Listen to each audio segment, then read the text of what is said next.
Historic move west. These two teams make up one of baseball's great rivalries.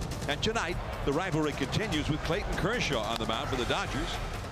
Madison Bumgarner for the Giants. It's a battle of aces. Game 1 of the series. Next.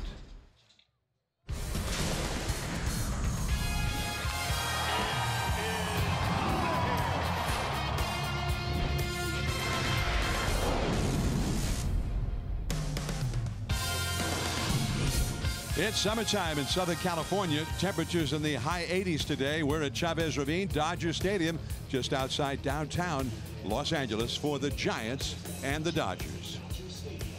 Hello, everyone. I'm John Miller with my crew co. Welcome to San Francisco Giants baseball. The start of a very long road trip. It starts here in LA.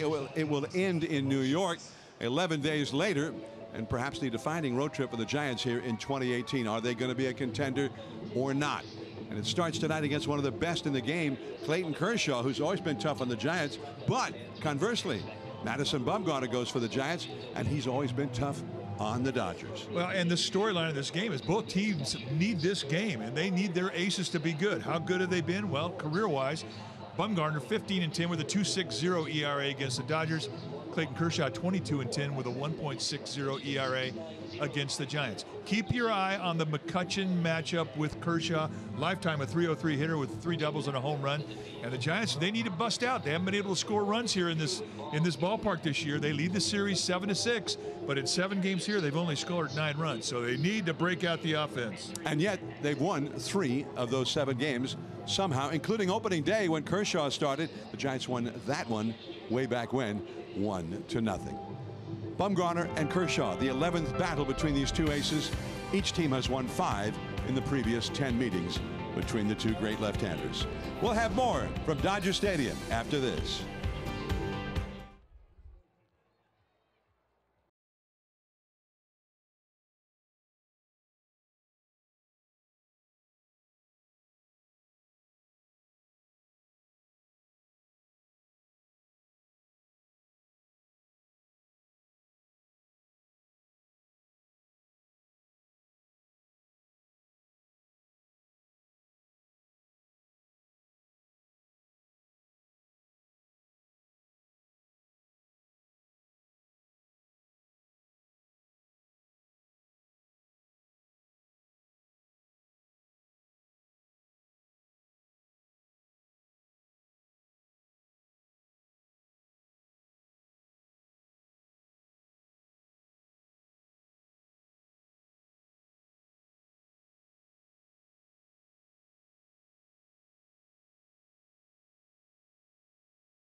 As the Giants and the Dodgers ready to play. Kershaw versus Bumgarner, and it's not just a pitching rivalry. All right, now it's time for our cheap play of the game. No, it is not. It is Hitting as well. We go back to May 21st of 2015. Madison Bumgarner taking Clayton Kershaw deep, and he goes back a year later, almost to the day, April 9th of 2016. He gets Kershaw again. Bumgarner against Kershaw lifetime, 4 for 22 home runs, 12 strikeouts, and that's our Jeep play. It's brought to you by the new 2019 Jeep Cherokee.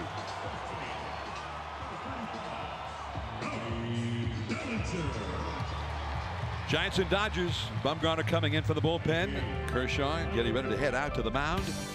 Giants Dodgers will be back with the lineups and the first pitch from Los Angeles right after this.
Awaiting the arrival of the Dodgers on the field to get this one started. The Giants batting order now brought to you by Southwest Airlines. Low fares with nothing to hide. That's transparency as the Dodgers do take the field. Andrew McCutchen, a lifetime .303 average against Clayton Kershaw and 33 career at bats, right field. Chase Darno, second base. Buster Posey back in there. The catcher's hit 3 home runs in his career against Kershaw, the most on the Giants. Evan Longoria, third base, hitting cleanup. Austin Slater, first base. Brandon Crawford at short, hitting sixth. Gorkis Hernandez in left field. Steven Duggar gets the start against the great Dodger left-hander in center. And Madison Bumgarner, the pitcher, bats ninth. On the hill tonight for the Dodgers will be that great left-hander, Clayton Kershaw. 6'4", 225-pounder. You have to remind yourself he's still just 30 years old. He's in his 11th year at the big league level.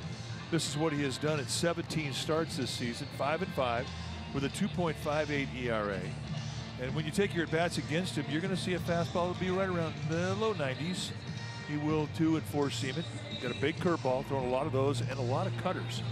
That's been his go-to pitch. He also has a changeup he'll mix in every once in a while just to stay in shape. Lifetime against the Giants, 22-10 with a 1.60 ERA. Here in LA, 9-6 with a 1.9 ERA. And let's take a look at the defense playing behind Clayton Kershaw tonight. Starting in the Dodger outfield from left to right, it'll be Taylor, Hernandez, and Puig. Great arms across the board. They all can throw. Machado and Turner on the left side of the infield. Dozier and Bellinger on the right side. And Austin Barnes, he'll be in the squad, putting down the signs. There is Manny Machado, the former Baltimore Oriole third baseman slash shortstop. He moved to shortstop really at his request this year. And of course, the Dodgers picked him up. They needed a shortstop after the injury. Put Corey Seager out for the rest of the year. So he perhaps as a rental just for the rest of this season, however long that is. There's another guy they picked up recently, Brian Dozier. They picked him up since the last time the Giants faced the Dodgers. Dozier, the former Minnesota Twin, excellent defensive player and also a power hitter, as is Machado. Machado, a better third baseman than a shortstop, but he still has the great arm and is capable of making the great play at short as well. So here is McCutchen. Corey Blazer behind the plate, and here's the first pitch. That's just a little bit low. 77 degrees, the official game time temperature. We start right on time. 3 infielders to the left of second. That one is right to straightaway shortstop where nobody was. He hit it into the defense and he beat the defense. Base hit. Well, McCutchen had good lifetime numbers against Clayton Kershaw, 303 lifetime, and you know, you have owners on a guy, you get breaks like that. So basically, he hits it away from the defense. The Giants get a runner on just like that. I mentioned Corey Blazer, the plate umpire. He's got a low strike zone, and it's a very consistent zone. What you get in the first, you usually get in the ninth. If you get any width on the strike zone, it's usually on the first base side. Chase Darno. I will add, McCutchen hit that ball, although it was a ground ball, he hit it very hard, 103 miles an hour off the bat. Swinging strike one very aggressively. Darno going right after Kershaw on the first pitch. That was the Yucca-Do hack right there. He was trying to put one in the bleachers. He has 3 home runs this year, all against left-handed pitching. Darno hitting .351 overall against lefties. All of his homers and both of his doubles have been hit against lefties in 37 at bats. And that will go back out of play. He has just a little bit of experience against Kershaw. 3 at bats and 1 hit in the past versus Kershaw. Buster Posey is on deck. Kershaw started opening day here against the Giants. And the first game of the 2018 season, and the Giants got just 1 run against him. He pitched 6 innings, and that was enough to beat him 1-0.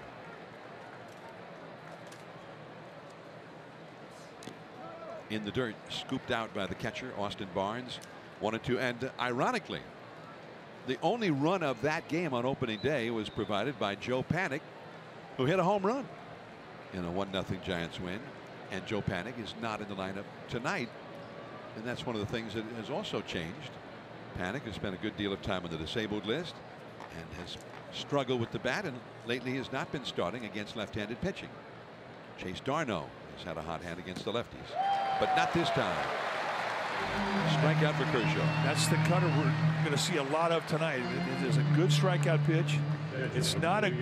It's kind of a hybrid between a true cutter and his slider, because it's not as big as a normal slider, but very effective for a swing and miss pitch. Now Buster Posey. Buster's been swinging the bat really well lately. His overall average up to .298. Had the day off yesterday as the Giants beat the Pirates at AT&T Park. You see his season's numbers, a .370 on base percentage.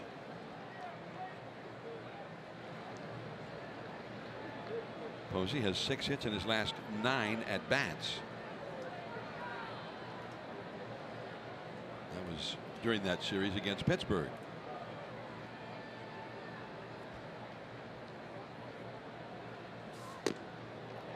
One ball and no strikes. Buster does have 3 home runs in his career against Kershaw, but he's also, we should point out, he's had 105 official at bats against him. 3 homers, 3 doubles, and a .238 lifetime average against him. There are his numbers. Runner at first, nobody, 1 out. And the foul, strike 1. Another cutter. Another cutter. You're going to see a lot of those tonight. If he throws 100 pitches, it's not uncommon to see him use that cutter about 50 times. Kershaw, 5 wins and 5 losses overall. An excellent earned run average. He spent a lot of time on the disabled list this year.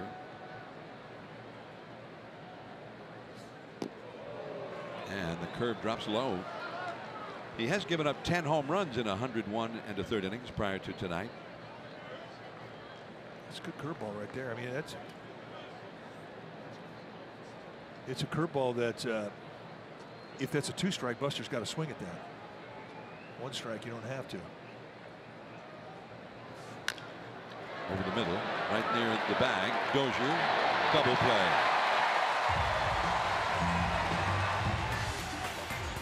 Now Madison Bumgarner will head onto the mound.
The batting order that will face Madison Bumgarner. Brian Dozier hitting only .231, but he has 19 homers. Justin Turner, and he's been hot lately, third base. Manny Machado, the former Oriole, is at shortstop, and he's had an outstanding year with 26 home runs. Kike Hernandez, only a .216 average, but he hits for power, and he hits well against Bumgarner, or has many times in the past, taken him deep. Chris Taylor, left field. Yasiel Puig, right field, hitting 6th. Cody Bellinger, he's been hot lately. First base. Austin Barnes, the catcher, and Kershaw, the pitcher, bats 9th. On the hill tonight for the Giants will be their left-hander, Madison Bumgarner. Bumgarner just 29 years of age. 6'4", 250-pounder, and he is in his 9th year at the big league level. This is what he's done on the season. 4-4 with a 2.69 ERA. He hasn't always had great offensive support. Brings a 15-10 lifetime record into this one against the Dodgers with a 2.60 lifetime ERA. How does he do it? You're going to see a low 3/4 release, a low 90s fastball. He's got a natural cut to it. He's got a good slider, curveball, changeup combination.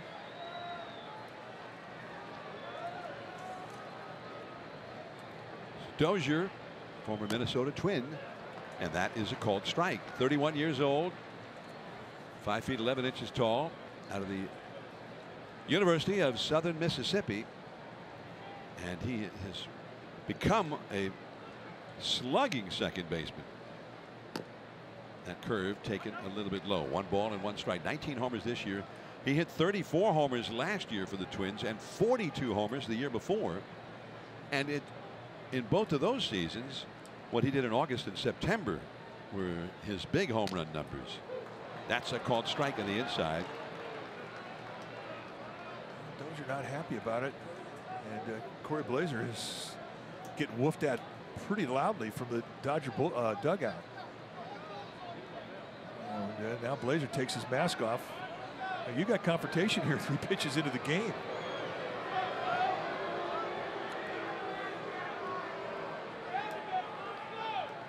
Well, needless to say, they can't tell inside outside from the dugout. 1-2 the count. Into center field, base hit.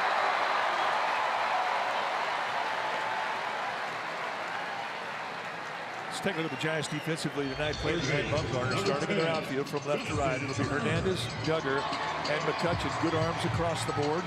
Crawford, Longoria on the left side of the infield. Darno and Slater on the right side. Buster Posey, he'll be in the squad, putting down the signs.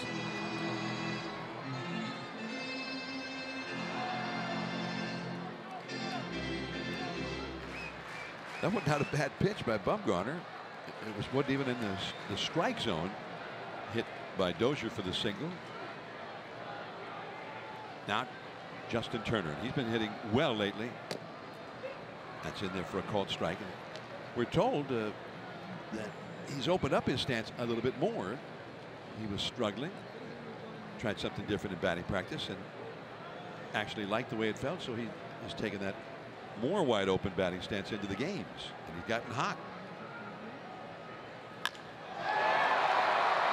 McCutcheon. Dozier back to first. Well, one thing, when you're not seeing the ball well, if you open up, you're going to get both eyes on the baseball. And a lot of guys will do that. Now, he'll start wide open and he closes up, but it's just a different feel, a different look. And he's done well with it, so he's going to stick to it. So here comes Manny Machado, former Baltimore Oriole. 305 for the year with a 379 on base average. Well over 900 with an OPS, 26 home runs. Just huge numbers all the way around for him.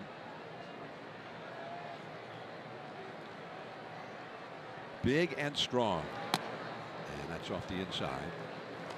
Well, and power all over the field. I mean, he can inside out the ball to right field with the best of them. He's just got TNT in his wrists. Very quick bat. He and Bumgarner have faced before in interleague play, but just briefly. Bumgarner's got it. He gets the one at second and not in time.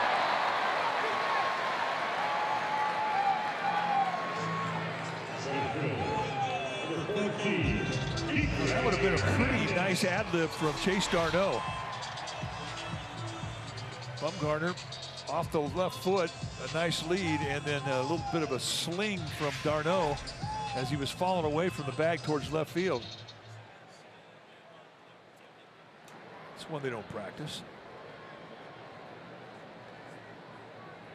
So now Machado aboard, and here's the cleanup hitter, Kike Hernandez. Machado's had 11 steals this year. You've got to keep an eye on him. Kike hitting only .216, but with 17 homers, and he's had a great history of success against Bumgarner. 0-1. He's got 4 home runs in 33 career at bats against Bumgarner and 5 doubles. A .455 lifetime average against him. 15 hits, 33 at bats. Very few hitters have had that kind of success against Bumgarner. And most of the damage has been done against fastballs. The times that he's been beat on a curveball is when he's left it up. So basically, he wants to throw breaking stuff and he wants to keep it down. If you throw fastballs to him, you've got to miss inside. Do not miss out over the plate, because that's where he has done his damage. He obviously sees him well. And that's one of the big things about Bumgarner. I mean, he's deceptive. He's got a big crossover step and a low 3/4 release. Not many guys pick him up early. But Kike Hernandez, no problem. A ball and a strike to Kike. Kike is one of those guys that can play almost anywhere in the field. And he hits with power. But his overall numbers, you look at his overall numbers, you say, why is this guy playing? He's only hitting .216. But 17 homers and 292 official at bats. Off the right field side, out of play, strike 2. Well, he's kind of the new prototype. I mean, the strikeout doesn't really bother this generation of player. They'll go up there and they want to do damage. They don't make many 2-strike adjustments. And Kike Hernandez is in the kill mode in every pitch that he gets. He's trying to knock it in the bleachers. And the Dodgers lineup, like a lot of lineups the Giants see these days, from top to bottom, just about everybody who comes up there is a threat to hit one out. Again, Machado is back.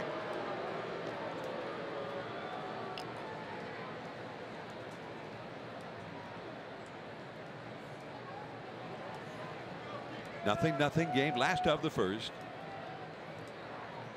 Second baseman Darno almost up the middle. Right through Buster Posey. And Buster didn't know what it was at first and belatedly goes back to retrieve it. So now Machado in scoring position. Wild pitch. See if the ball stays down where it hits. way out in front of home plate. Normally see scuds for Madison Bumgarner. So a gift of 90 feet, just like that, they have runner in score position, and this becomes a bit more stressful. 2-2. Curveball is low, dug out of the dirt by Buster. Full count now. Chris Taylor, a dangerous right-handed hitter, is on deck. Taylor, unlike Kike Hernandez, has not had success against Bumgarner in the past.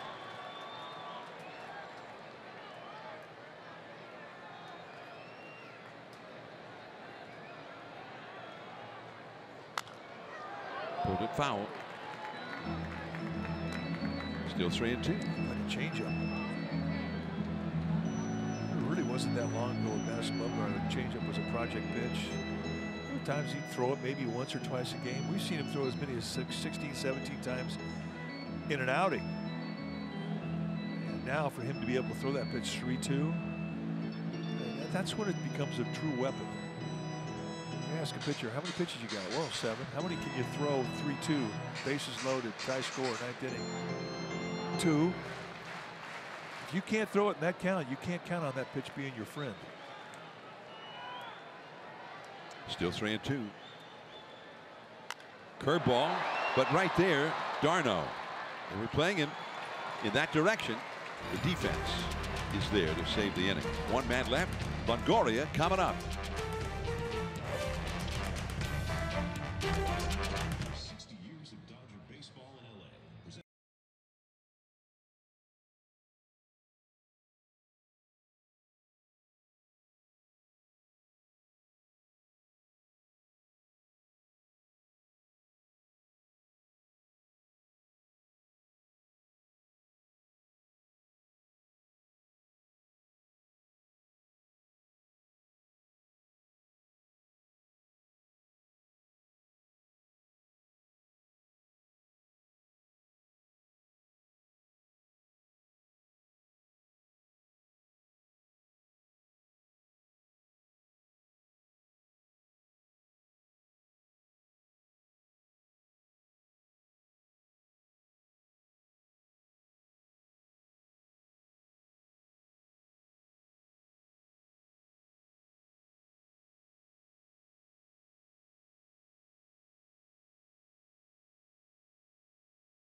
And on Saturday the 25th, the first 35,000 fans will receive either a Buster Posey or Brian Wilson bobblehead courtesy of AAA, commemorating the first ever Buster hug.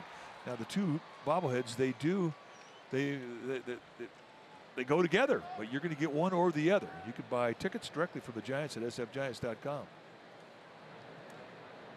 So here we go to the second inning. Evan Longoria leads off against Kershaw. Ball 1. You and I were talking between innings. The ball by Kike Hernandez, the ground ball to Chase Darno for the final out of the inning. He hit that ball hard, albeit on the ground. And that is in the dirt. Ball 2. How hard did he hit it? 103 miles an hour. A pitch that was right out toward the heart of the plate. It was up.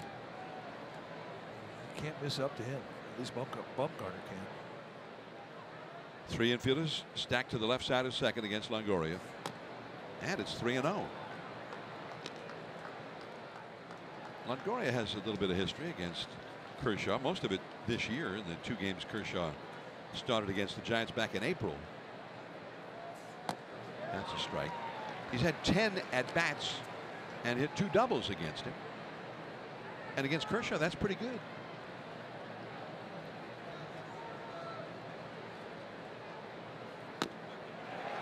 I mean, you look at Kershaw's motion, and one of the things that he has always done, he comes into his windup, and then at the last instance, he collapses back on that left hip, and he really rocks that left shoulder back there. Comes back to strike him out after falling behind him 3-0. And the 3-2 pitch was that cutter. But when you overload your hip like that, and he's had, historically, he's had some back problems. And you understand why in watching the motion. Watch the back leg dip, and now that you completely load up that hip joint, and you're going to have problems in your back, and then later on in his career, he's going to have troubles in that hip. Here's Austin Slater now. He takes one right down the middle, it looked like. Strike one called. But that's part of the deception of Kershaw. I mean, he's got great stuff, great feel, and he's not an easy guy to pick up. And it's because of his motion. It's got a little funkiness to it. Curveball is low, 74 miles an hour.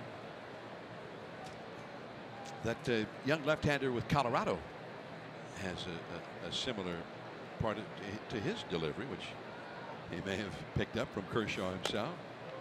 If you're a young left-hander, you would think Clayton Kershaw would be a guy you might model yourself after. And I think Tyler Anderson's the guy with the Rockies. And he's been pretty tough. He has been very tough. 2-2. Cutter. And the thing about the cutter from Kershaw, and why it's such a great swing and miss pitch, is you don't get the pitch tipped by the spin and the rotation of the ball. It's just a little 4-inch leak that falls below the bat of a hitter. You'll see it a lot. I mean, that's another one. If you see runners in scoring position, he's going to load up on cutters. He's going to come at you because it just doesn't get hit very often. And he gets a lot of swing and misses with it. So in some ways, it's almost like a left-handed Mariano Rivera now.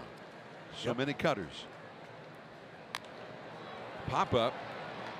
Bellinger out number 2.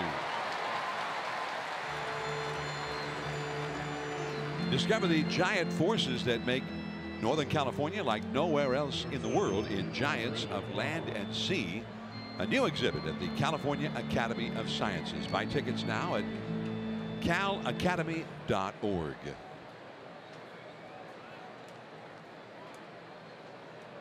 And we can see those mountains off in the distance. There's Mount Wilson. Sometimes you can't see them. Sometimes they go to the dry cleaners for a couple of weeks. Here's Brandon Crawford. And he got the low strike there, 0-1. You'll see low strikes with Corey Blazer, plate umpire. You won't see many belt high strikes.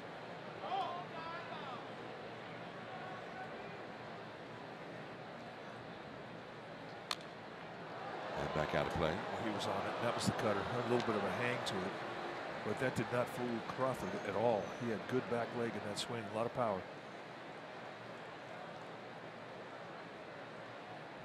Brandon, 5 hits in 38 at bats versus Kershaw.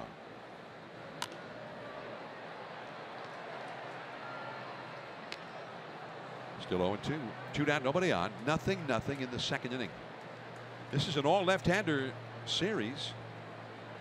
Dodgers will bring off a left-hander from the disabled list to start tomorrow night against the Giants lefty Andy Suarez. And they'll bring off another left-hander from the DL, Ryu, on Wednesday rather, against Holland, the Giants lefty. That's a foul ball. Both Wood and Ryu currently on the disabled list.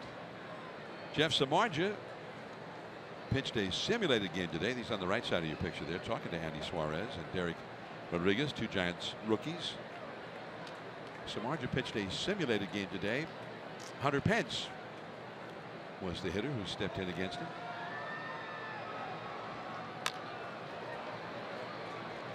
Machado, he's got the great arm. Inning over. 3 up, 3 down, nothing. Chris Taylor coming up against Bumgarner.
your haircut.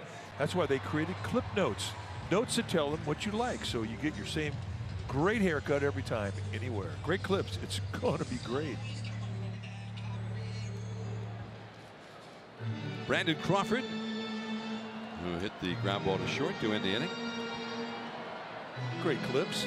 Shaka Bra. Here is Chris Taylor. Back out of play on a first pitch fastball at 91 miles an hour from Bumgarner.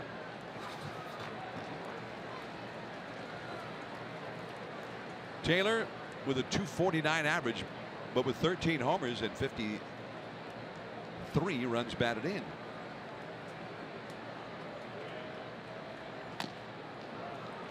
Good changeup. I think you're going to see that pitch a lot tonight. He's got a good feel for it.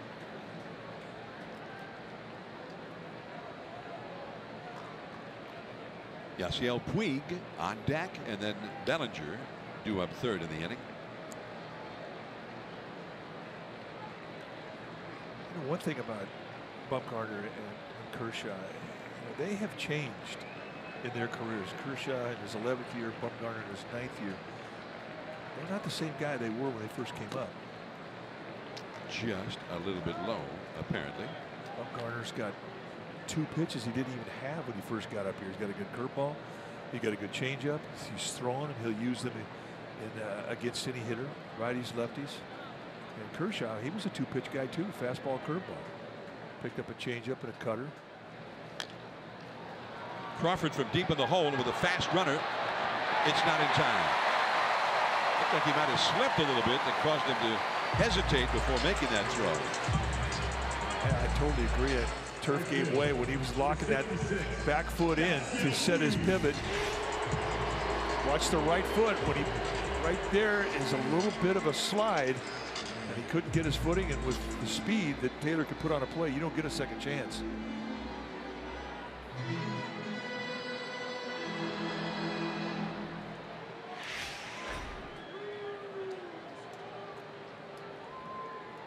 So now Puig, and you've got a fast runner on base. We saw the speed of Taylor to beat that out. He has 5 steals this year, but been thrown out 5 times as well. Strike 1 to Yasiel Puig. You know you can't make mistakes out over the plate. He likes the ball middle away. So Bumgarner traditionally is he pounds his hands, throws back foot sliders and cutters at him. Staying on that inside part of the plate.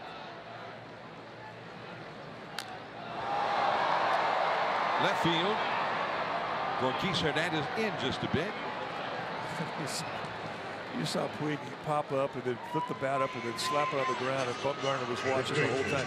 That's the kind of stuff that wears Bumgarner out. He does not like that.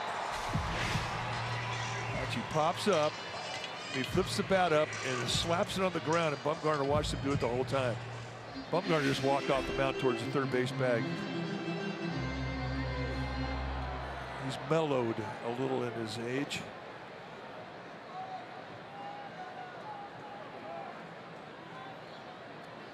But he'll remember it.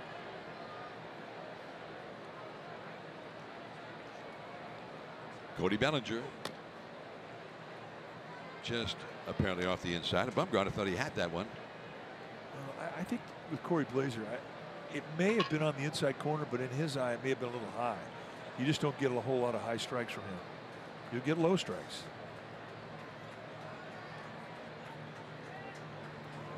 Very powerful. He's been swinging the bat really well lately. Now watch Bumgarner's reaction. He watches the slap, and then he just kind of shakes his head, walks away. Live to fight another day. 2-0 the count to the dangerous Bellinger. 3 infielders to the right of second against him. That is just foul. Ooh, that was close. Eric Cooper was jumping out of the way of it. That ball was scalded as he also made the signal. Clearly foul. Cooper right on there making the foul call very quickly. Not quick enough for our ball dude down there. I think the ball playing dodgeball. He did the right thing. Get out of the way of it. If you're not sure if he called it fair or foul.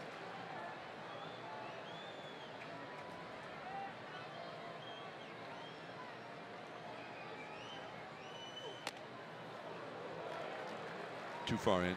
Well, that's where he wants to go. I mean, he wants to establish that pitch in.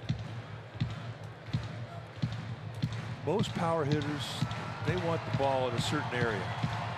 I mean, a lot of guys like it middle in, a lot of guys like it middle away. With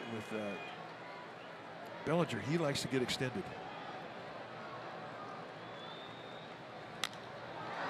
Off the end of the bat, Duggar.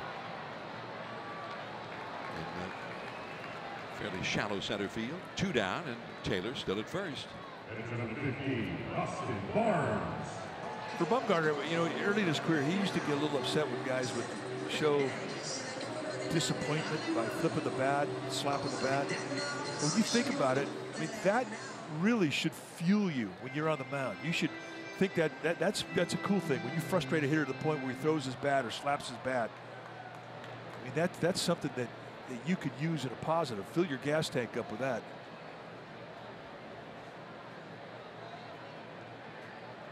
Dusty Baker was talking about the other day. He was up in the booth and he said, "Did you show emotion? Did you hang your head after a home run?" I said, "Yeah, I did a couple times."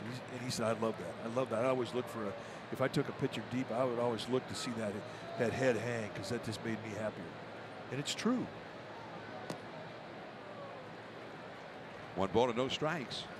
You show any emotion or any frustration that your opponent can see, it gives him an edge. And for Bumgarner, instead of getting upset when Puig slaps the bat, that should pump you up. You just frustrated a hitter, and that's your job. Austin Barnes, 2-0. The pitcher, Kershaw, is on deck. Well, was he frustrated because Bumgarner made a great pitch, or was he frustrated because he didn't launch it, that it was a pitch to hit? Well, probably a little bit of both, but I think he's more mad at himself than he is about Bumgarner.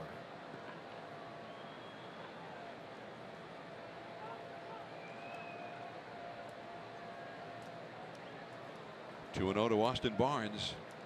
Grandal, the regular catcher, but Barnes really blossomed last year, became a very useful backup for the Dodgers and played a lot more as the season went along. Now it's 3-0. This year, though, he's hitting only 196. But he does, as a number 8 hitter, he'll take his walk if you're pitching around him to get to the pitcher. I think he's one of the best athletes on this Dodger team. When you have a guy who can catch one night, play second base for you the next night, that's a great athlete. And Austin Barnes can do that. He's got a little Craig Biggio in it. That is called a strike. Yeah, Biggio was a Gold Glover as a catcher and a second baseman. Then he wound up playing center field. Then he wound up in Cooperstown. Yeah, deservedly. A base stealer, a Gold Glover, a home run hitter, and a winner. That's pulled foul. 3-2 the count.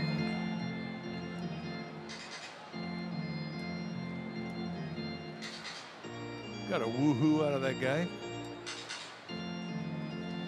Austin Barnes last year, there he is. Yeah. You see a few gloves here, but not like you see back in San Francisco at AT&T, or just about everybody's got a glove, it seems. Which, hey, you're going to the yard, bring your glove. Why not? Back out of play. Still 3-2. Taylor will have to go back to first. Barnes had 289 last year and had a 408 on base percentage. Another souvenir for a fan.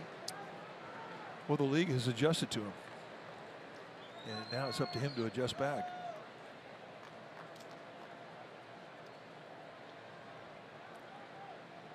Slater still on the bag at first with Taylor. There goes Taylor, and it's ball 4.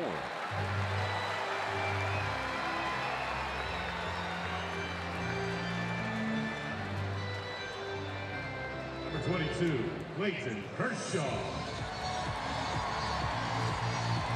Kershaw has 6 hits in 30 at bats this year, 3 batted in. 159 lifetime. That one home run, his one career homer, was a home run that beat the Giants in an opening day start here a few years back. 2 on, 2 out. Ball 1.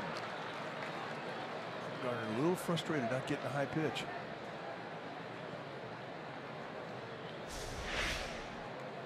Line up around the belt, maybe a bit above.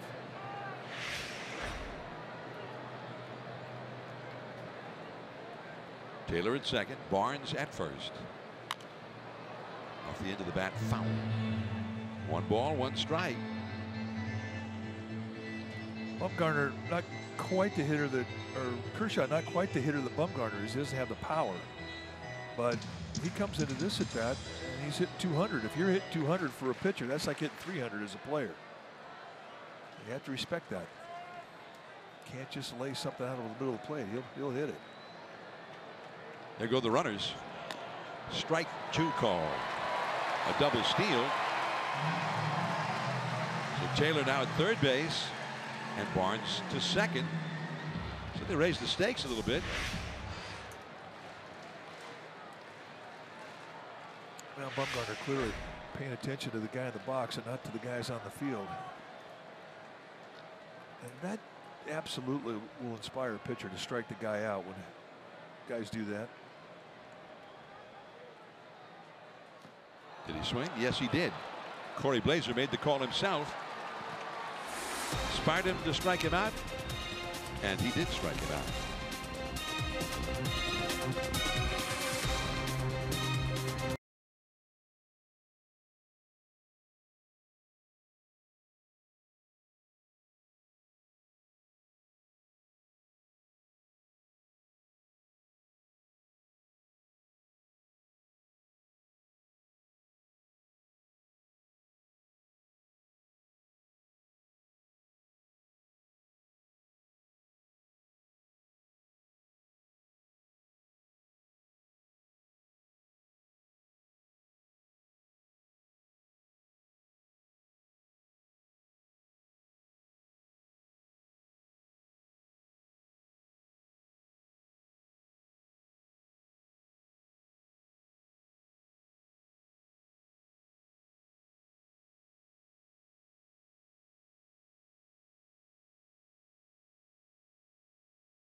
Ballpark.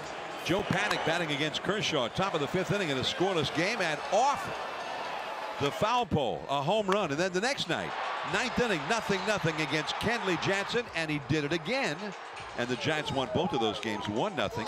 He is the only player in Major League history to hit solo homers in consecutive 1-0 wins, either to start a season as he did or at any time during the season. The Audi control play brought to you by Audi.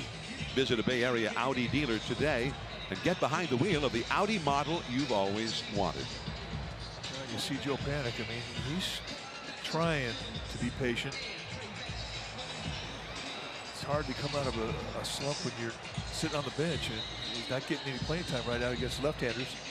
Chase Darno has gotten hot. The Giants haven't had a lot of offense, so when a guy gets hot, I mean, he's going to play. But you can see the look on the face of Panik. I mean, he's an everyday guy. In his mind, he's an everyday guy. And when you don't play every day, it's hard to sit there. Well, he had a couple of good games at the bat over the weekend against the Pirates. He had a single, a double, and a walk in the Giants' victory on Friday night. And then yesterday, he had 2 key plate appearances. He knocked in the go-ahead run with a sacrifice fly in the 4th inning. A well-hit ball to right field, and then knocked in another run, but that proved to be the game-winning run with a single in the 6th inning. So that was good to see, and it just made you think, well, maybe Joe Panik is close to getting it back. Gorkis Hernandez leads off here against Kershaw. 3rd inning, 0-0. This got the low strike there. Oh, that's Corey Blazer. That's his, you don't get the belts, but you'll get those 3-inch below the knee strikes that you don't normally see. 0-2 the count to Gorkis, who's hit 13 home runs this year. 2nd most on the club, behind Brandon Belt. He's on a rehab assignment again tonight. And 92-mile-an-hour fastball out of the strike zone. Didn't miss by much there. One thing we're seeing in this 3-game series with the Dodgers and the Giants, all 6 starters in the series are left-handed. And in the case of the Dodgers, the next 2 are not on the active roster currently, both on the disabled list.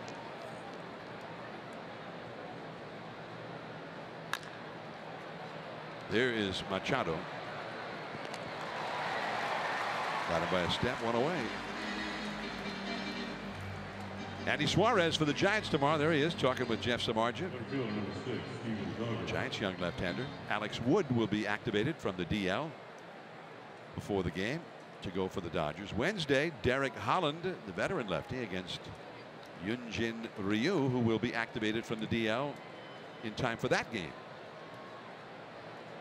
Here's Steven Duggar. Giants have 1 hit. The Dodgers have 2. 3rd inning. Foul tip. Strike 1. That's a good swing right there. And he didn't hit it, but I think Bruce Bochy, Alonzo Powell, the hitting instructor, Rick Shue, the assistant hitting, they like to see him. Go ahead. It's a fastball out over the plate. Go ahead and try to hit it hard. 0-2 now. Well, good luck trying to hit that curveball, seeing it for the first time. But now he's got a little database with the curveball. Hitting that curveball from Kershaw from the left side, it's not easy. And you got the 92-mile-an-hour fastball right after that 74-mile-an-hour curveball. So he got a piece of it a little bit late on it, as you might expect. One thing about Duggar is he's a very good athlete. And the Giants think that he will be able to make his adjustments to a swing up here. Laid off that curve. That's another one of the strengths. You know, he's a guy who's let off a lot. He's not afraid to hit with 2 strikes. He will work a count. He will take a walk.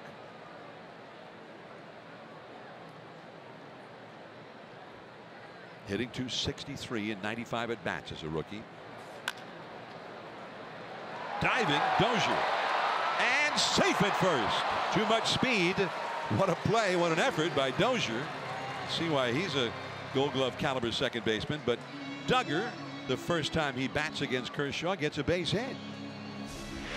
Well, this is a 2-strike at bat too now. I mean, these are the type of at bats when you get a hit off an ace like Kershaw. I mean, they stay with you. I mean, you start to think you can hit up here against anybody. And indeed, a very, very fine effort. And Dozier almost pulls it off if it wasn't for the great speed of Duggar.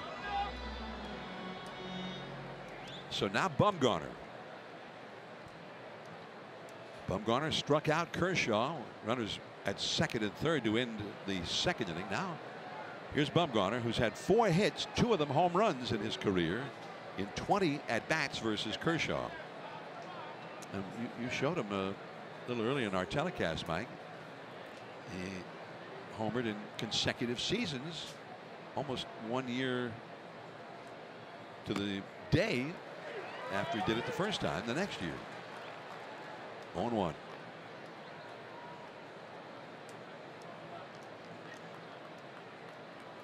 Bumgarner has not hit a home run against anybody so far this year. In fact, he has only 2 hits. 2 for 24. It's gnawing at him too. He's got a lot of pride about that way he swings the bat. Too low. But I mean, you kind of have to blame yourself because you gain reputation in this game, especially if you can hit the long ball. Guys are going to start pitching it like you're the 4th place hitter. The disadvantage for a pitcher, once guys approach it that way, is that you don't have the defined strike zone that an everyday player has. A pop foul along the right field line into the crowd. Broke his bat. Bumgarner 2 starts ago in Arizona facing a former teammate of Clayton Kershaw and an ace in his own right, Zach Greinke. He got a base hit to put the Giants ahead to stay. That proved to be the run that put them ahead for the rest of that night with a single. He's had 2 RBIs with 2 hits for the year. New piece of wood.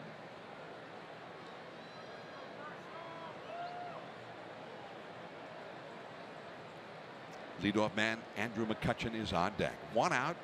Duggar, the runner at first. He's got him picked off. Bellinger over to second. Save! The throw is a little bit wide, and he slid with the kind of the hook slide to the center field side of second. That was an old-timey kind of a slide, and according to Stu Schuerwater, he made it. Well, and the throw was just too far on the 3rd base side of second base. Manny Machado coming over, watch him reach behind, and it provided just a little window of opportunity. As it was still close. Stu Schuerwater making the call. Dodgers are looking at this, and they're going to say, no, it's not clear cut.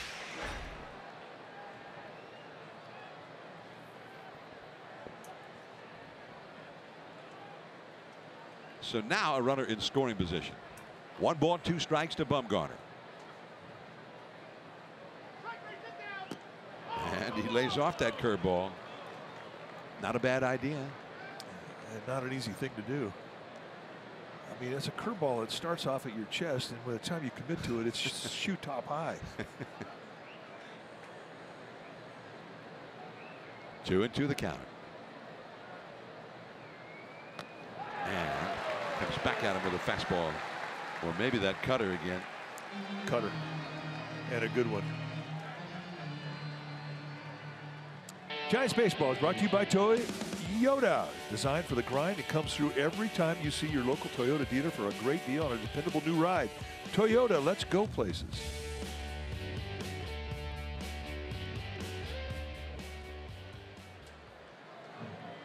So this is Andrew McCutchen with a runner in scoring position. 2 down. Steven Duggar with his first hit against Kershaw and his first at bat against him, then stealing a base against him. Even though Kershaw thought he had him picked off.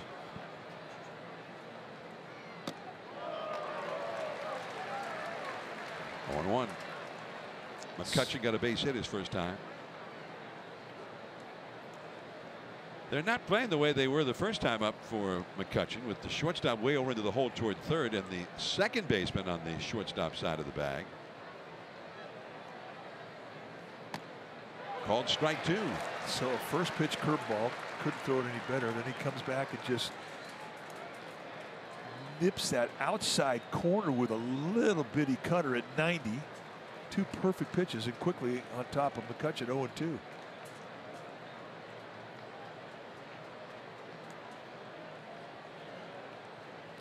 In the dirt, and Duggar takes off for third, and he'll make it without a throw. Well, see, that's the significant 90 feet for one reason. It may put a doubt in Kershaw's mind to finish a curveball in the dirt, because if he gets a guy 0-2, 1-2, he wants to throw this curveball in the dirt. Now with a runner at third base, you're not so sure he would do that for fear that it might get by Barnes, the catcher. So that's a significant 90 feet. A ball and 2 strikes. And Barnes called the cutter.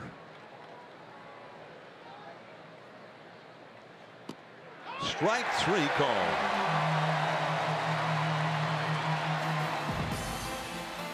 Still 0-0. Top of the order coming up.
They lost 3 games in a row late in Colorado, Friday, Saturday, Sunday.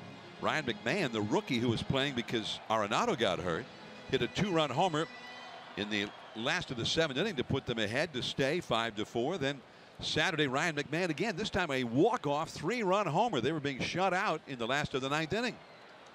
Longoria and Dozier, first ball swinging, is retired, leading off here in the LA 3rd. So McMahon, a hero 2 straight days. Then yesterday, in the last of the 9th inning of the tie ball game, Dylan Floro was on the mound, and he ended up issuing a walk to Iannetta. They had walked McMahon, the guy who had beaten them 2 days in a row, intentionally this time. Said, no, not him again. And then, with the bases loaded, Iannetta drew a walk, game over, forcing in the winning run. So the Dodgers, this was really the start of life without their great closer, Kenley Jansen, and it didn't go very well. Justin Turner, ball 1 from Bumgarner. Well, the Dodgers have reacted to it. I mean, without Kenley Jansen, they have taken Kenta Maeda out of the rotation, and they're putting him in that spot. 1 ball, no strikes. That's a called strike, and then likely Ross Stripling will also move to the bullpen when Ryu comes back from the disabled list here on Wednesday. I mean, that's a pretty dramatic resolve when you take one of your most effective starters out of the rotation and put him in that closer spot. That's in there for a called strike. 1-2 now. Jansen today said that he was going to come back sooner than what they had originally thought, that he was probably going to have a procedure, a surgery on his heart in the offseason. Something similar to the procedure that Bruce Bochy underwent. 1-2 the count, and Turner, a foul out of play off the right field side. 1 ball, 2 strikes. Bruce Bochy said that when they were out watching Samardzija pitch his simulated game, that Kenley Jansen was on the field this afternoon at 2:30 and was playing long toss, doing a workout. And he didn't get a chance to talk to him, but he said he looks good, looks healthy, which is good to hear. There's a foul back into the second deck with the heart issue, something that Bochy can identify with. He had a couple of procedures called an ablation. Feels great. Jansen had one of those about 5 years ago. 1-2 pitch, and McCutchen in right. And that's a couple of times that Turner's hit the ball hard, but right to McCutchen. So 2 down. He is 0 for 2. Number 8, Manny Machado. And Manny Machado will come up. He grounded into a force play. He actually hit one right back to Bumgarner in the first inning.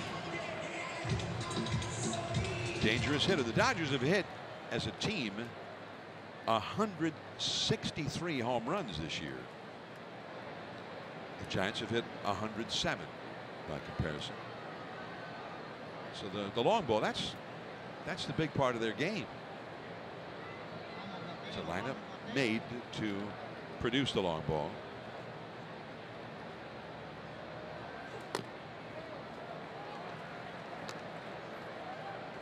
In the National League, no team has hit as many home runs as the Dodgers. They're number 1. Colorado's hit 150, Milwaukee 152. The Dodgers 163.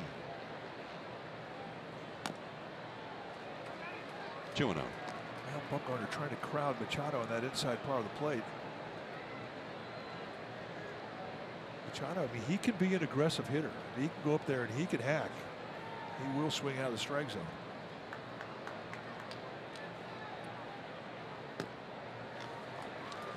He's had 1 hit in 4 career at bats against Bumgarner. Faced him 3 other times in interleague play when he was with Baltimore. 4th time that Bumgarner's had a 3-ball count, and this is his 2nd walk allowed. Back to the stretch. He has not had a 1-2-3 inning. And now he has to face Kike Hernandez out of the stretch with a man on. And the reason I bring that up is that Kike Hernandez has seen him well. Has always seen him well. So this is another stress situation. Kike hit one hard, but right up the middle on the ground, handled by Chase Darno, who threw him out. So he is 0 for 1. Called strike. Change up, good one. You know, one thing about his changeup, you don't see many guys swing at it. He's just not established. I mean, when you're hitting right-handed against Bumgarner, you're thinking fastball at low 90s going to cut on your hands, and then that hard slider. Not thinking about the curveball, the changeup. Strike 2, and Hernandez did not like that call.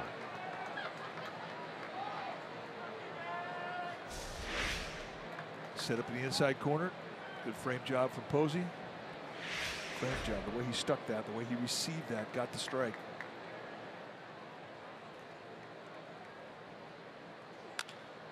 Right through the right side, which was wide open. Machado to second. And that's the thing that kind of gnaws at you.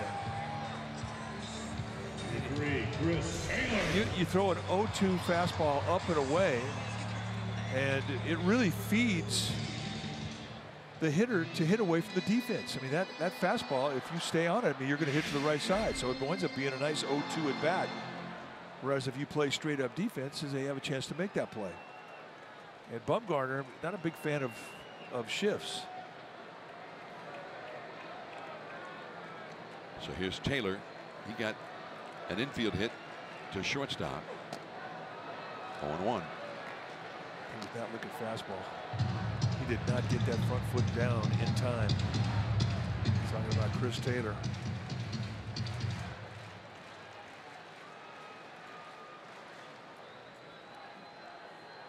Well, the guy's got a high lift.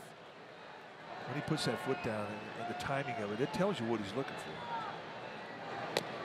Strike 2 call. Bumgarner's getting that pitch. He might go right back to it. Bumgarner's throwing a lot of pitches in these early innings. This will be number 17 of this inning, and his 54th of the game in just the first 3. The Dodgers have put 5 men on base in these first 3 innings. 3 hits and 2 walks, including 2 base runners in this inning after 2 were down.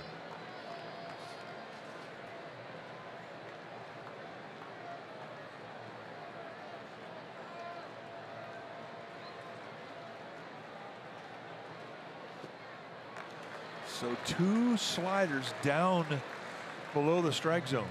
Not full on back foot sliders, but 2 good pitches. He threw them where he wanted them. And Chris Taylor spit on both of them. Good takes.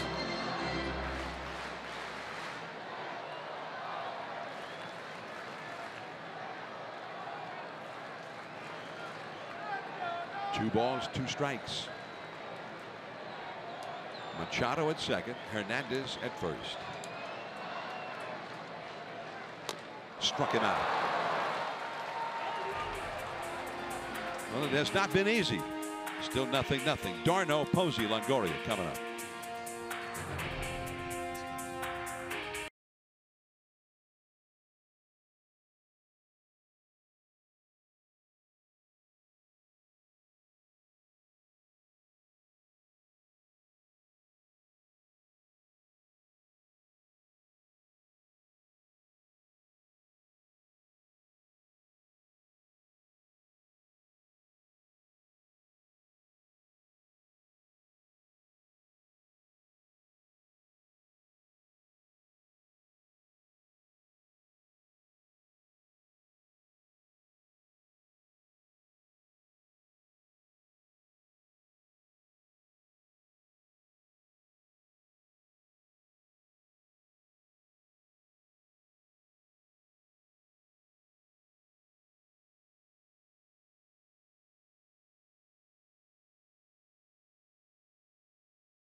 Let's go places.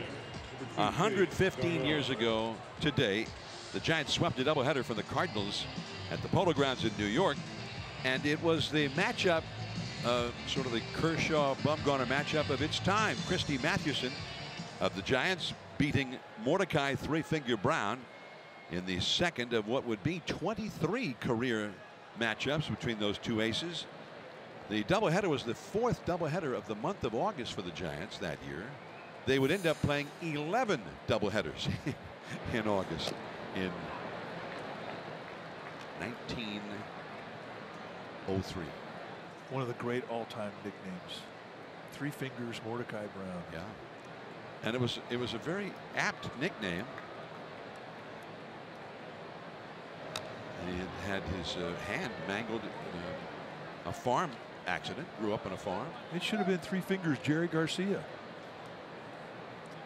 The nickname was already taken. Yeah.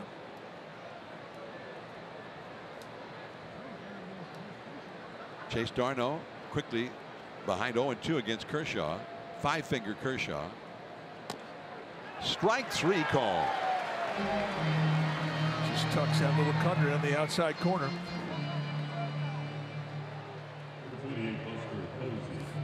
Well, 10 head-to-head matchups, and the team wins 5. ERAs in the 2s. Whip, walks and hits per innings pitched, spectacular. Strikeouts per 9. Those are great numbers.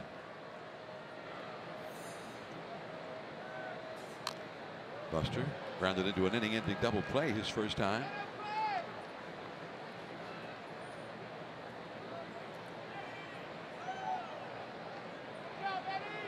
But you expect that out of these two guys. You expect them to be that way every time they go on the mound.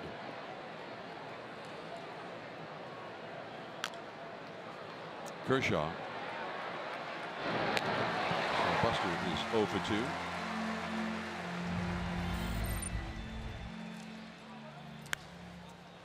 Well, the Giants went to Citizens Bank Park on this date 14 years ago. JT Snow hit 3 home runs himself in that ball game.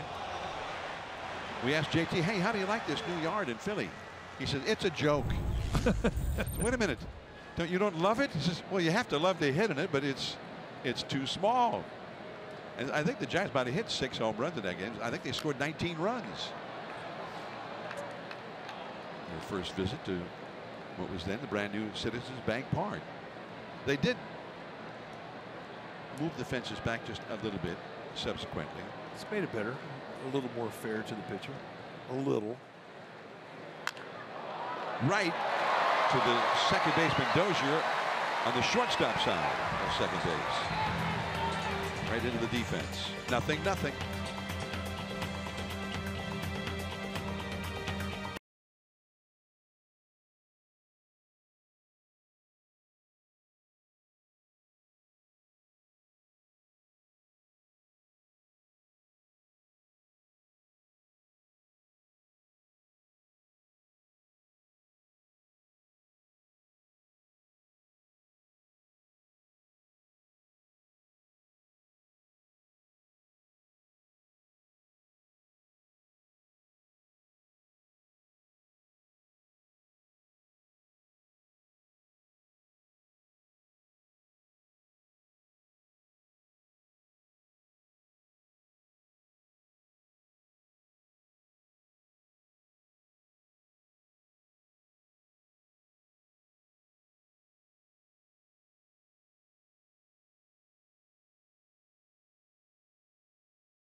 Celebrate Italian Heritage Night presented by Gelati Construction Company. Your special event package will include an Italia Giants t-shirt, access to the Italian Heritage Night pregame party, and a ticket to see the Giants take on the Rangers. Go to sfgiants.com/special events for tickets. Madison Bumgarner, Yasiel Puig to start the Dodger half of the fourth inning. 0-0 the score. Puig hit a fly ball to left his first time.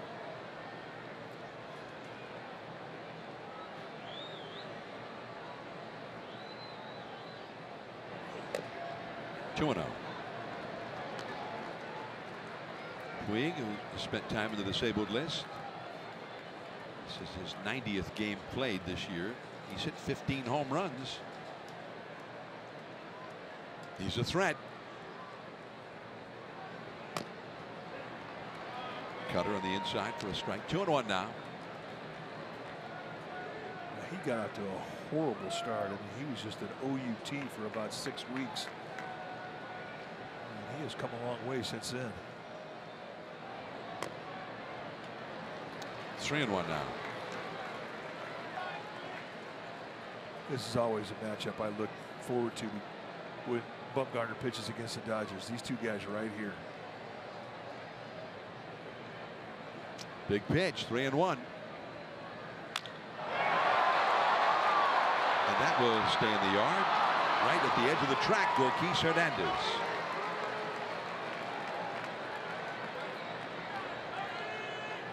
Number 35, Cody Bellinger.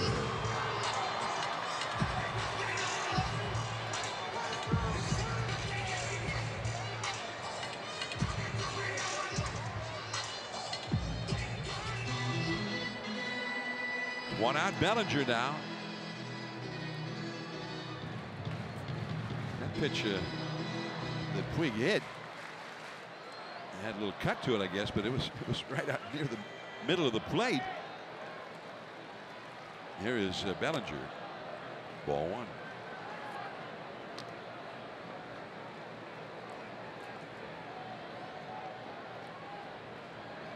Bellinger flied out to shallow center his first time. 3 infielders to the right side of second, and the second baseman Darno is 35 feet into the outfield for Bellinger.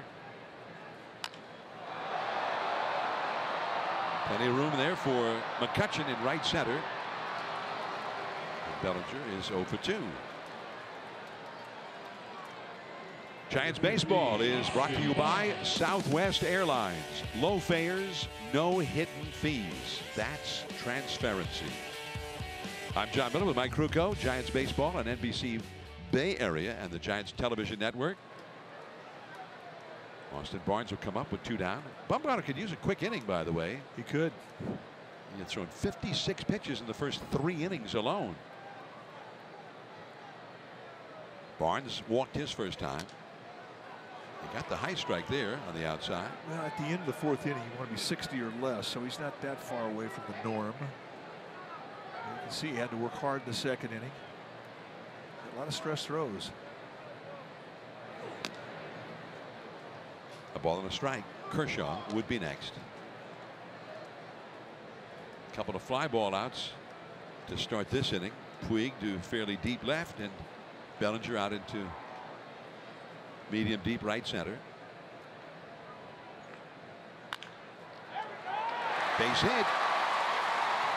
He hit it hard and out of the reach of Longoria. That's 4 hits for the Dodgers against Bumgarner.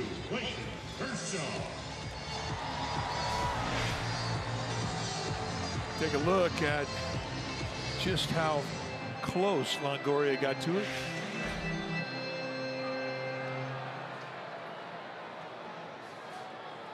So Barnes at first as Kershaw comes up. Kershaw struck out his first time. Wow, he opened up, put his right foot way off to the right. Looked like he tried to launch that one like it was a beer league softball game. Why not? First strike is yours.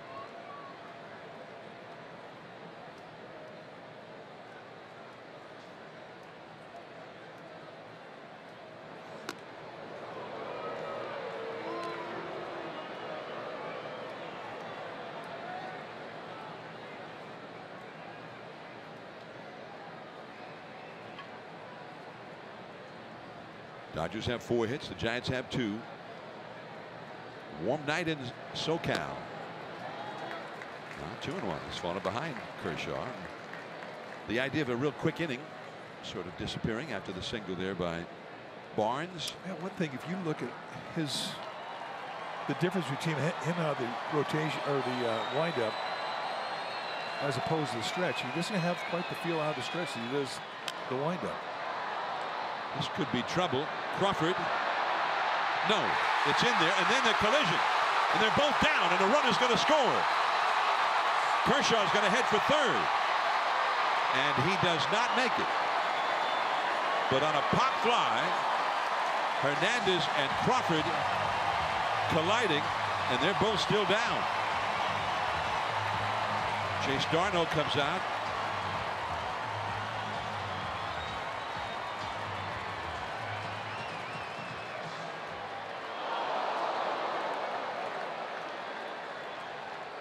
So Crawford is up, but Gorkis is still down. Anthony Reyes out to see if he can be of some assistance.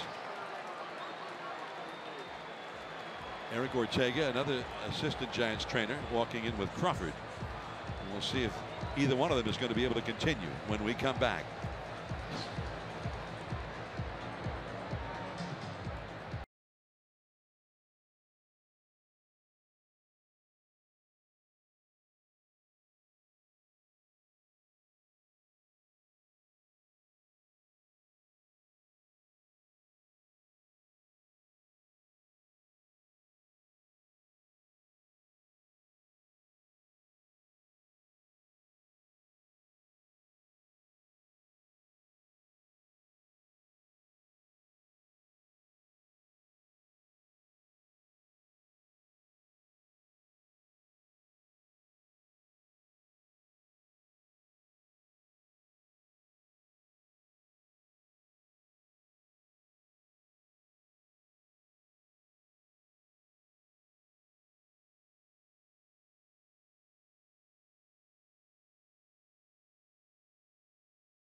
Looking at Brandon Crawford, who is scheduled to come up second in this inning. The question is, how is he? Dave Greshner, the Giants head trainer, with him, and Crawford has convinced them apparently that he's okay to continue. Well, just a violent collision, and what the collision point was when Crawford goes into Gorkis Hernandez. Watch his head hit the left knee of Hernandez, and then Hernandez comes over and he lands on his right wrist, right shoulder, and he was on the ground for a long time, but Crawford really took a jolt to the head.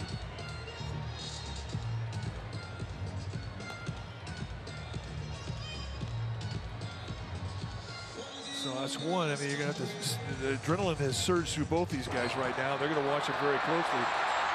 But that's a violent collision. I mean, that really rung the bell of Brandon Crawford. I mean, he's an ex-football player. I mean, he's tough as nails. I mean, he's going to try and shake this thing off, but I don't know if he can. He was able to keep himself after the collision from hitting his head on the warning track, which can often happen, the whiplash effect. But he looked a little groggy, but still had the presence of mind after just what, a second or two of where the ball was and then where the runner was and getting the ball back, and he actually threw out Kershaw trying to go to third. Oh, no doubt he was disoriented when he first got up. Strike one to Austin Slater. Very quickly winds up making a great play. I don't know why Kershaw was trying to go to third on the thing. He was out by 8 feet.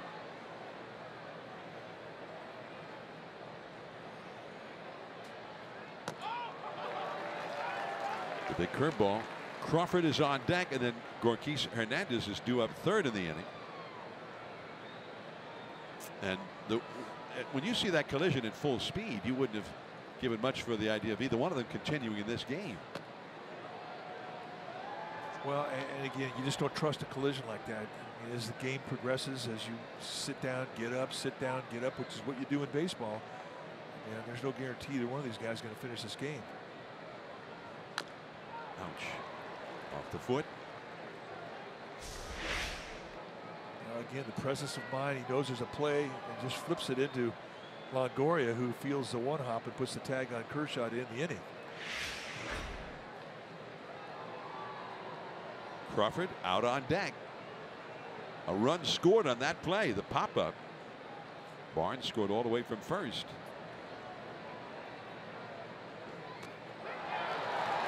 And that's all for Slater. 6 strikeouts for Kershaw now.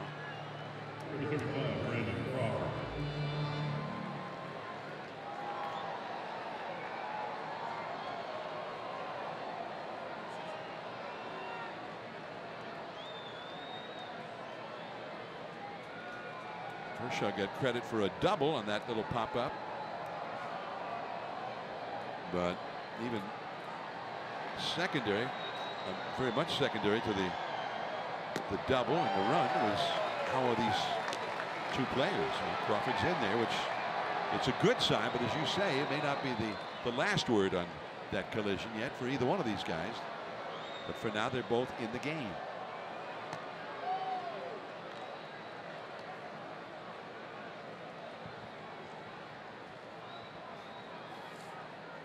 Well, if you're a trainer, it's watch and wait time.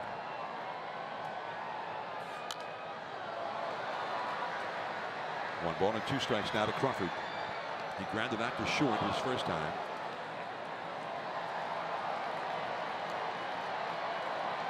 You know, you get into a game, you get in the bubble of the game, and you're concentrating, and then all of a sudden you have a collision like that. You leave the bubble. I mean, you're rocked. A pop fly along the left field line, and this is Taylor. Manny Machado had a different idea about how to go after that ball than did Brandon Crawford on a similar ball. So 2 down. Start your Labor Day weekend off. The Giants playing the Mets at AT&T Park Friday, August 31st through Sunday, September the 2nd. Friday the 31st, after the ball game, a big fireworks spectacular presented by Altec Lansing. Buy directly from the Giants at sfgiants.com. It's at the end of the month. Reyes and Dave Gresher again. Gorkis Hernandez, Machado. The Giants go down just like that. A 10-pitch inning for Kershaw. Top of the order coming up for LA.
The last 5 games, he's on fire. 8 for 21, a home run, a triple, double, 3 RBIs. He's the Giants' #2 ranked prospect behind Joey Bart, who is this year's first-round pick.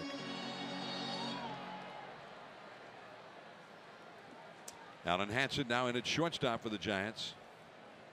So Brandon Crawford is out of the game as Dozier leads off. And it's 0-1. Crawford between innings with the Giants trainers. And they had a long talk with him, looking him into the eyes, as there is a protocol to follow, looking for the possible concussion. And he is now out of the game. Gorkis Hernandez still in there. He hit the ball very hard, and his ground ball to short to end the Giants half of the 5th. I think Dave Greshner and Anthony Reyes went in there and took a look at the replay of that collision. And one thing that they just don't mess around with is potential concussions. And that looked like that had potential concussion written all over it. So we'll see. Now we hold our breath. Brian Dozier has singled and grounded out to third. He's 1 for 2. The Giants have the overshift on for him. 3 infielders to the left of second.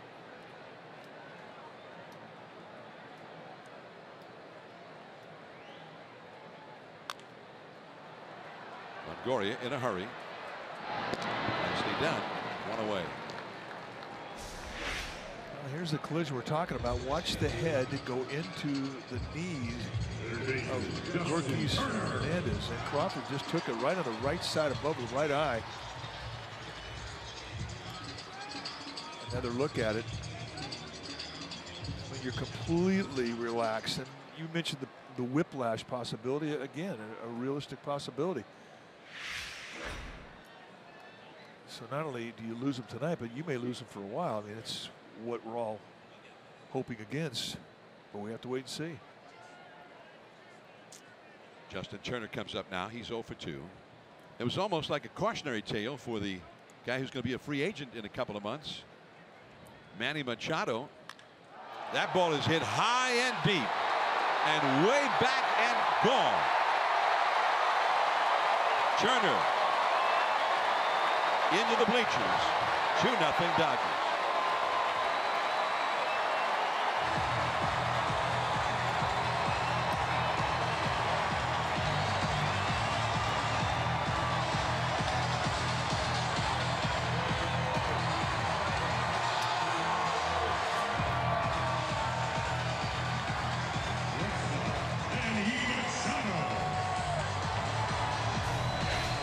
Well, he starts with a wide open stance, but he closes it up. He gets a little height middle in, and Turner, one of the better middle in hitters on that Dodger team, gets every bit of that one. That's his 3rd career home run against Bumgarner. That ball is hit well, but this will stay in the yard. Out number 2, McCutcheon. Take a look at the flight of Justin Turner's home run. High and far. A couple rows back in. He just has to go over the fence. And those bleachers, although they don't call them bleachers here in LA, those bleachers are set back away from the wall out there. Kike Hernandez back out of play. So it's 2-0 Dodgers. Now you can see the first row of the bleachers is considerably back from the outfield wall.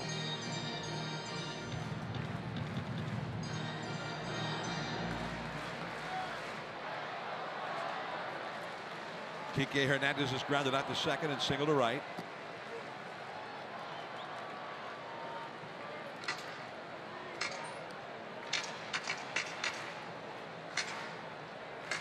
Kike is the guy who has had the most success in the past against Bumgarner. The outfield is straight away for him.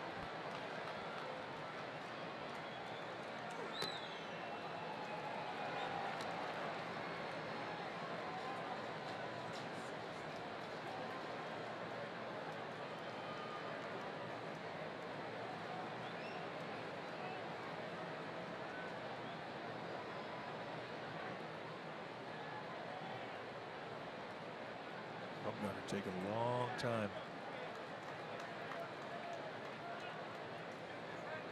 Something he's learned to do, break the rhythm of an inning up. Tennessee, when he first got up, he was just a quick worker. Longoria. And that's the inning. But another run for the Dodgers on the home run. That's their favorite weapon. And now the sixth inning, the Giants are down by 2. Bumgarner due up second.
To love your haircut. That's why they created Clip Notes. Notes that tell them what you like. So you get your same great haircut every time. Anywhere. Great clips. It's going to be great. That's the Santa Monica Pier. Not far from here. We're near downtown LA in Chavez Ravine. Dodger Stadium, which opened in 1962. A fabled year at one of the great all-time Giants-Dodgers pennant races. There's Duggar, another hit against Kershaw. He's faced him twice, both tonight, and he's 2 for 2 against him. Well, and that was not a mistake either from Kershaw going with that fastball inside. I mean, this is the side of the plate that Duggar has to learn to hit. And significant is that he's watch the elbows through the ball, and there's no bar there. He did not straighten that right arm out through the swing. Used his hands and covered the pitch. And that's exciting. If you're Alonzo Powell, the Giants hitting his record, and you're seeing Duggar do that, that's where he needs to go. It's a great swing. Here is Bumgarner. Struck out his first time. That is a fair ball. Headed down the left field line. Duggar, the fast runner. And he will be stopped at third, and Bumgarner will get only a single on it. Although Taylor's primary concern was keeping him at first base and keeping the double play in order.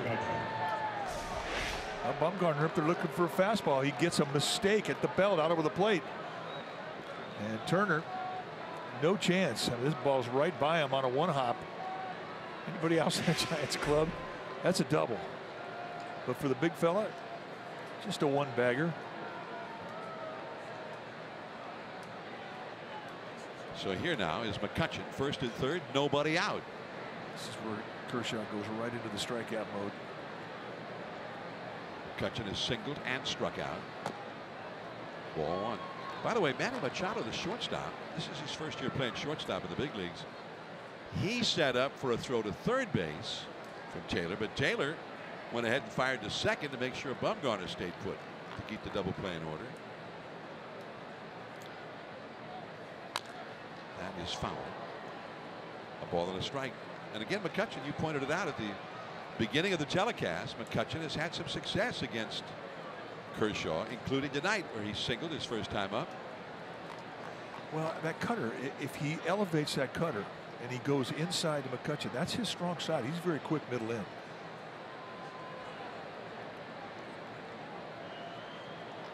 Duggar at third, and Bumgarner at first. Ooh. Yeah, we felt the ooh. And that was a fastball that he was on.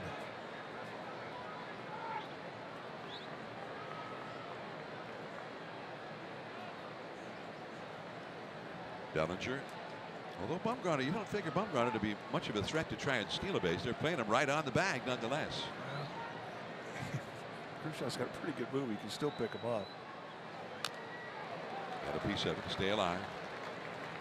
Big hole open on that right side as a result, with the second baseman Dozier playing way over toward the middle. There you see how they're playing it. Bellinger on the bag at first. McCutchen trying to at least get that runner home from third with nobody out here. Yeah, even with great speed at Duggar at third base, you need at least a medium fly ball because all the arms in the Dodger outfield are above average.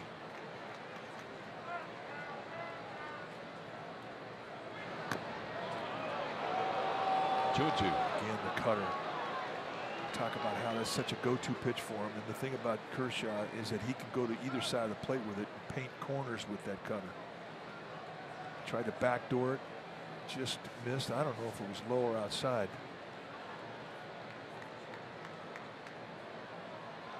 Two on, nobody out.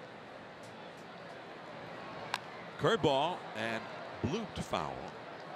Didn't get very high off the ground. No chance for anybody to go catch it. Yeah, he fought it off.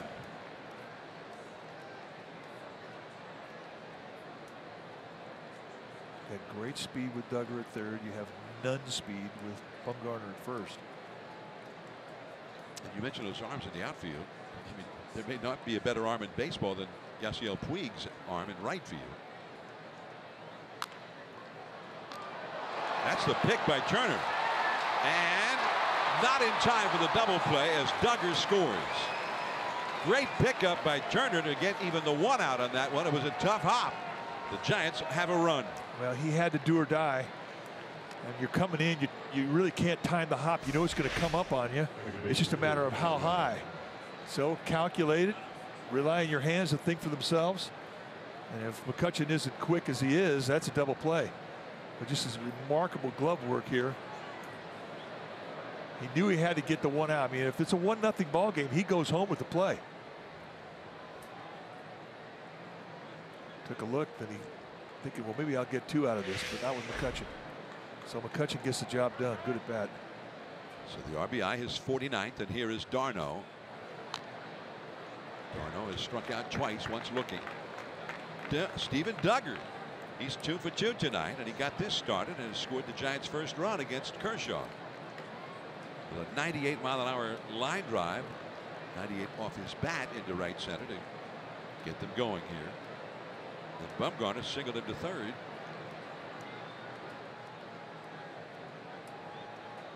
Second baseman Dozier way over toward the middle against Darno. And Bellinger on the bag at first, as you see, with McCutchen. McCutchen is the Giants' leading base stealer with only 9. Wow, that bounced, what, 8 feet in front of the plate. Yeah, too much pine tar. Fingers too sticky. It's hard to explain a curveball that gets thrown 46 feet. And we really need Jeremy Affeldt right now because he could explain that. Affeldt was, wow, what's so unusual about that? Yeah, it's Scud. A ball and a strike to count.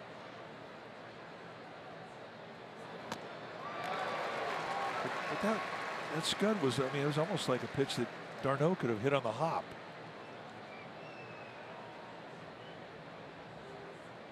Good pitch to hit on the bounce. That's the way they do it in cricket.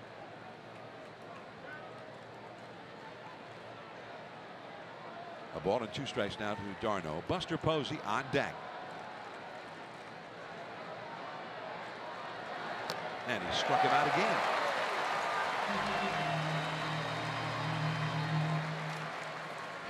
Well, if you need help with a consumer problem, contact NBC Bay Area Responds or Telemundo 48 Responde. They've recovered more than $1.5 million for Bay Area consumers. Call 1-888-996-TIPS or visit nbcbayarea.com/responds. Whether in English or Spanish, they respond to every call. Every email, NBC Bay Area, we investigate. Buster Posey 0 for 2 in the game. And he takes the curve a little bit low. Kershaw has thrown 77 pitches in the 6th inning with 2 down. He's had to dig in this inning.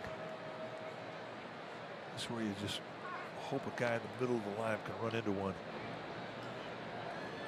As you said, Buster's got 3 on him. 3 home runs in his career. He's going to gamble right here. He's going to look for a pitch. He's going to look for a side of the plate. And he's going to try and unload.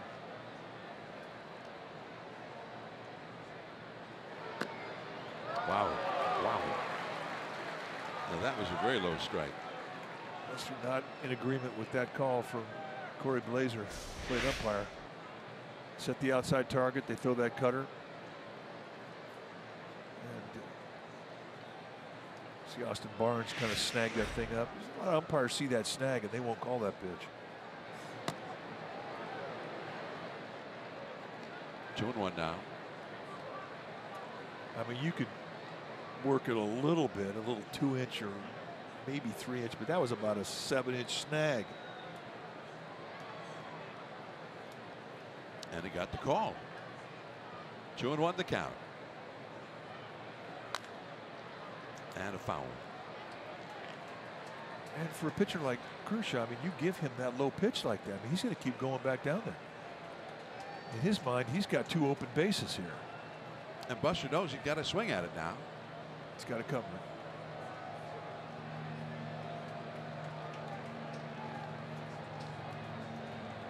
Buster's been hot. He's had a great swing this last week.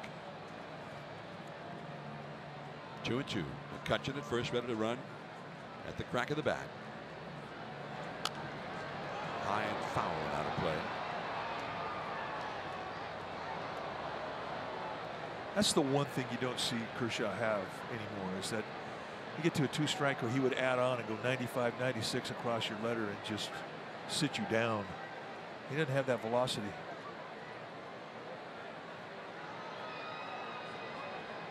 This will be his 19th pitch of this inning. Hanging though, right to 3. Hit hard, but for the final out. Giants get a run. It's 2-1 LA. Last of the 6th.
the season on NBC Sports Bay Area. While Therese Vignal is on assignment, Grant Liffman joins Grant Brisby on the Giants Outsiders. Back to postgame live on every 7 p.m. night game broadcast on NBC Sports Bay Area. Madison Bumgarner. He and the Giants trailing 2-1 as we go to the last of the 6th inning. Chris Taylor, Yasiel Puig, and Cody Bellinger coming up for the Dodgers here. Taylor's had an infield hit and he has struck out. Strike one. 2 runs, 6 hits for LA, 1 run, 4 hits for the Giants.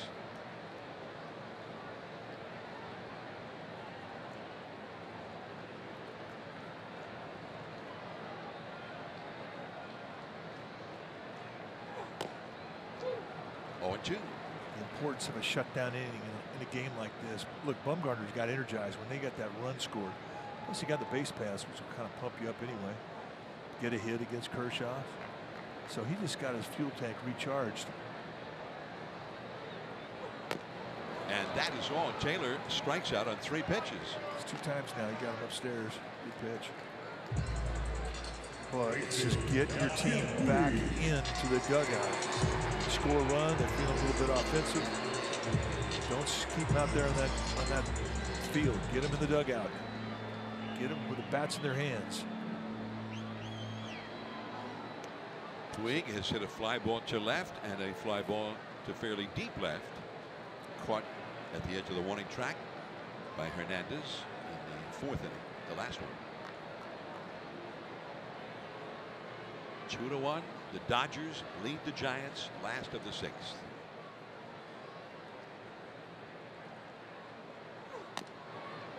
On 1. Puig shoots a quick glance at Corey Blazer. Well, you get that pitch one time, you're going to want to go back there again, again, and again. The rules just got established in this at bat. It goes in there. Strike 2 called. Puig wanted to throw the bat.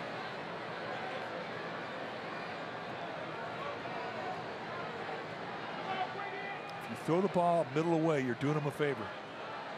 Your back foot slider, you go right back in there with a fastball. You can elevate it, stay inside.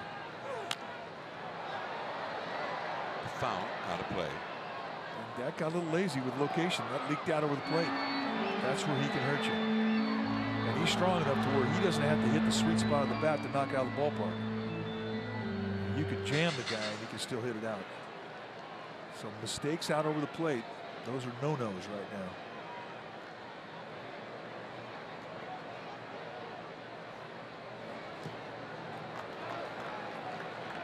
Good 0-2 pitch right there. Puig, as he has aged in this game, has gotten a better idea of the strike zone and more disciplined approach. There are times he'll chase. Used to be chase every at bat. Now you got to earn it. Cuban emigre, still only 27 years old. Way off the outside with that curve. Yeah, it was a wasted pitch.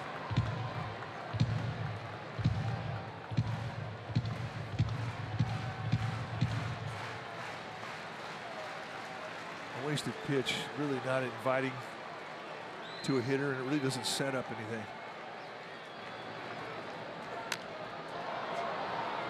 Into shallow right field, a long run for Slater.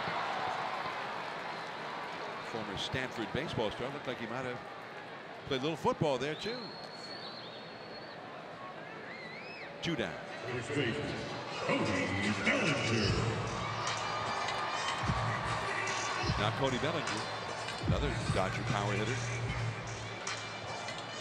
Dodger team, you got Muncy, who's not playing, and I've got 26 homers. Machado's got 26 homers. Grandal's got 20. He's not in there tonight. Bellinger's got 19. Dozier's got 19. Jock Peterson not in the lineup tonight. He's got 18. And it's 0-1 to Bellinger. Bellinger and Kershaw are the only left-handed hitters in the Dodger lineup against Bumgarner tonight. Giants have the overshift. 3 infielders on the right side.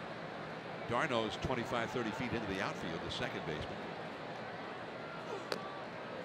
1-1.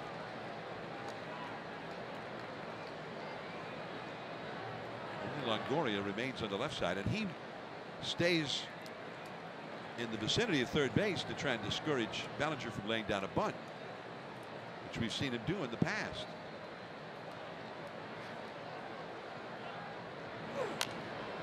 That's a foul out of play. He's also a guy that will just use his hands to hit the ball the opposite way. He'll have no movement with his legs and just kind of play pepper with the left side of the infield. There's a lot of hits that way.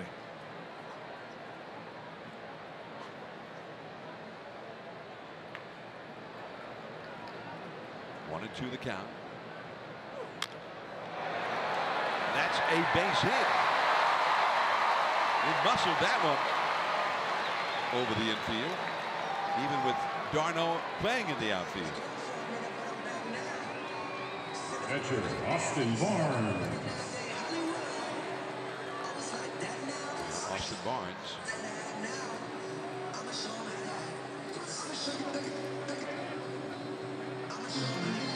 93 pitches on the night. A lot of work early in the game, but that's kind of the norm with Madison Bumgarner. As he settles into a rhythm, then you start seeing lower pitch innings. Bellinger at first. Bellinger has 9 steals. He's tied for the club lead in that category, and he has not been thrown out trying to steal. 9 for 9. Austin Barnes has walked and singled. Strike one. Dodgers 2 runs 7 hits. The Giants 1 run 4 hits. Last of the 6th inning. Dodgers have put base runners on in every inning.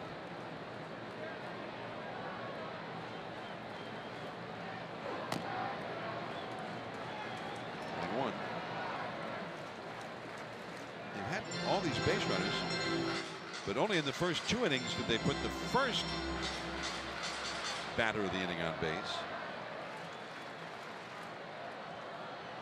This is the 3rd inning in which they've not put anybody on base until there were already 2 down. Back out of play. 1-2.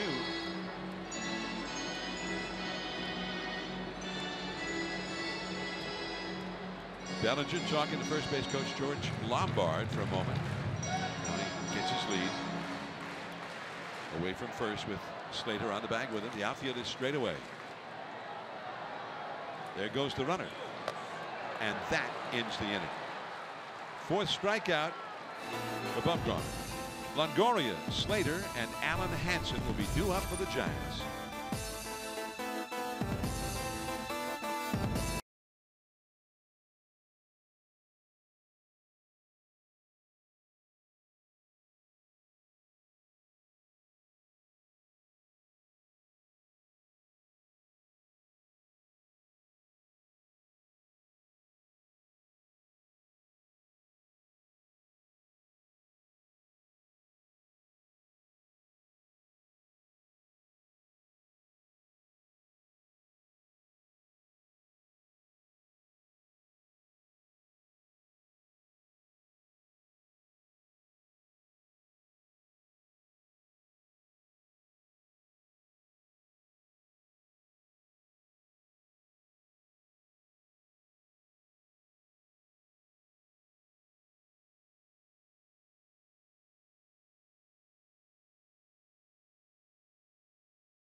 for you.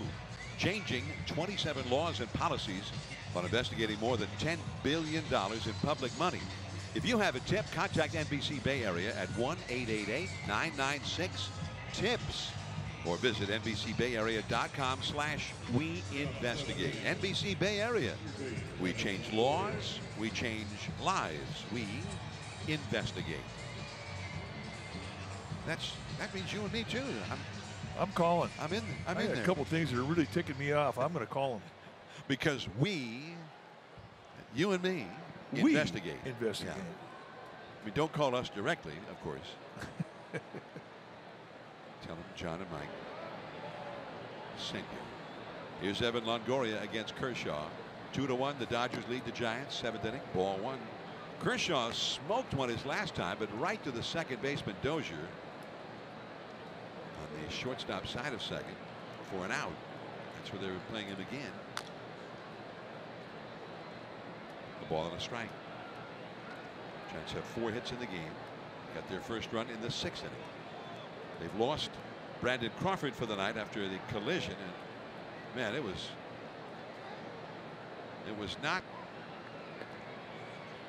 maybe as bad as it looked at first. It looked like 2 guys may have gone down, but Yorkis Hernandez is still in the game, and Crawford stayed in the game and then actually took an at bat in the next half inning. But then they did remove him after that. We have not heard word from the Giants clubhouse. 2-2 the count now.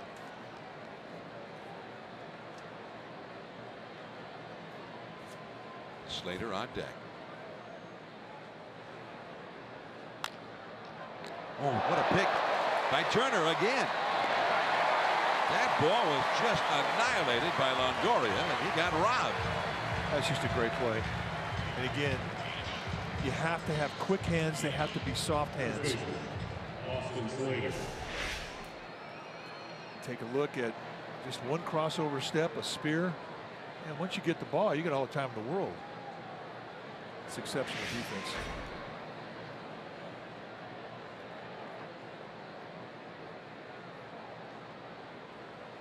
Here's Slater, who's popped to first and struck out.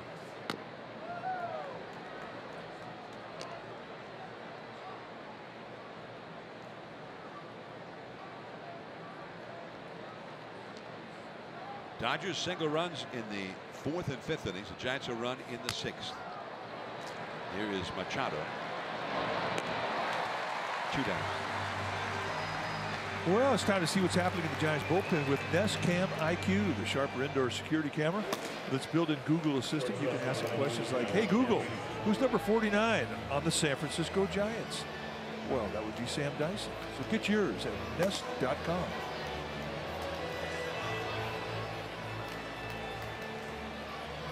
Alan Hansen comes up, and a visit to the mound by Austin Barnes, the catcher.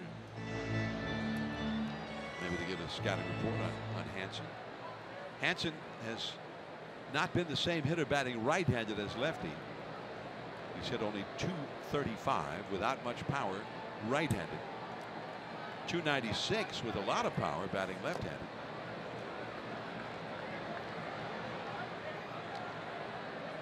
One ball and no strikes. Yorkis Hernandez on deck. First time that Hansen has ever faced Clayton Kershaw.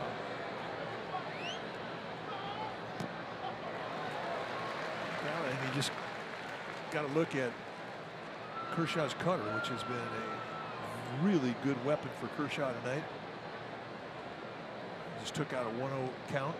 Hitters thinking pretty good about that count. He's got great speed. Machado's got a great arm. And a great pick by Bellinger at first. Let's get a look at this one. Hansen thought he beat it, so they're taking a look at it. Sean Dunston and Chad Chop down in the clubhouse at the video machine. This is what they're looking at right here.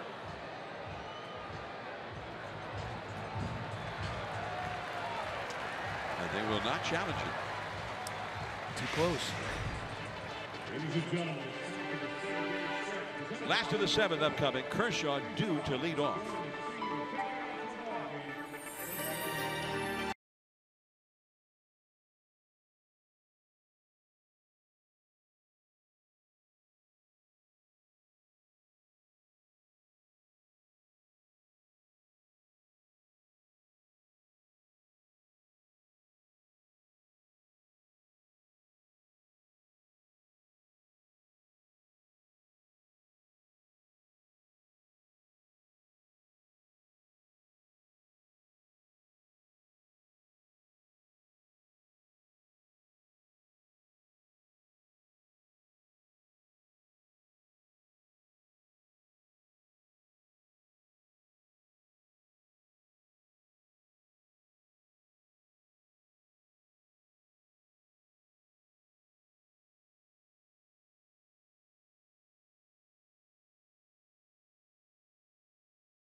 Here from Dodger Stadium at 7 o'clock. Pregame live will commence at 6 o'clock both nights from Dodger Stadium. Then it's on to Cincinnati and New York, with each game of the road trip televised on NBC Sports Bay Area, as well as on the radio on the Giants KNBR radio network.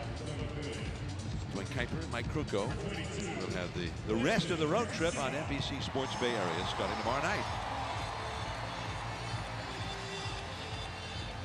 Pitching change for the Giants. Sam Dyson is in the game. Madison Bumgarner. 6 innings. He definitely deserved better. 2 runs, and one of those was a run that should have an asterisk next to it. That was on a pop-up that fell in and was followed by a near catastrophic collision in the outfield. It allowed a run to score. So here's Kershaw. He's the one who hit that pop-up. And it's 1 for 2 in the game. Shows bunt, takes a strike. You did a comparative between Kershaw and Bumgarner. And again, a pitching duel like we had expected. 7 strikeouts, no walks for Kershaw, 4 strikeouts, 2 walks for Bumgarner.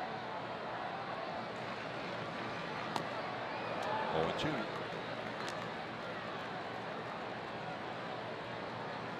Dyson with a 2.83 earned run average, 54 innings, 43 hits allowed. Leadoff man Dozier is on deck. 86 miles an hour, but a little bit low with the sink. 1-2. That's the thing about Dyson. I mean, he never maxes out. I mean, he's in the easy arm action. You said 96 miles per hour. I think the heat has everything to do with it. It's easier to get loose here in this environment. And ran off the outside. 2-2. He can bring mid-90s sink catch. It's a heavy sinker. It's not one you want to get jammed with or hit off the end of the bat.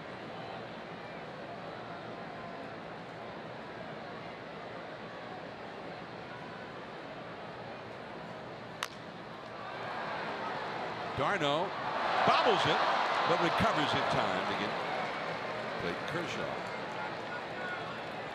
Well, in that one little instant when there was a bit of a bobble, Darno's heart completely stopped. I got this one. Yep. Okay, I got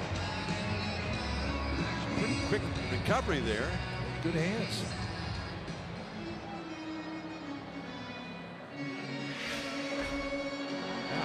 To do that. Yeah, I could do that. He is loosey-goosey. I mean, he is a joy to be around. Good guy, good vibe. So here's Dozier, the leadoff man, is singled and twice grounded out. 0-1.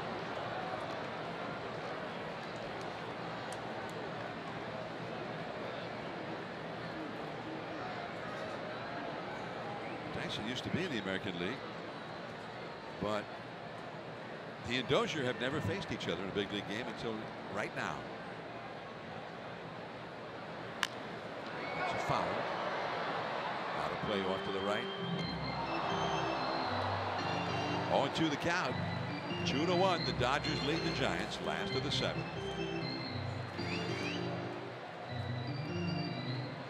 Justin Turner, whose home run right now is the difference in this game.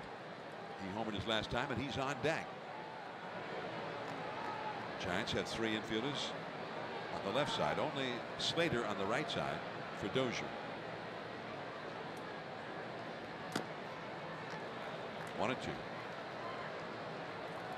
This is another dangerous hitter. He's hitting leadoff, but he's got 19 home runs. You see how the Giants are playing it, with Darno moved over to the shortstop side of second base.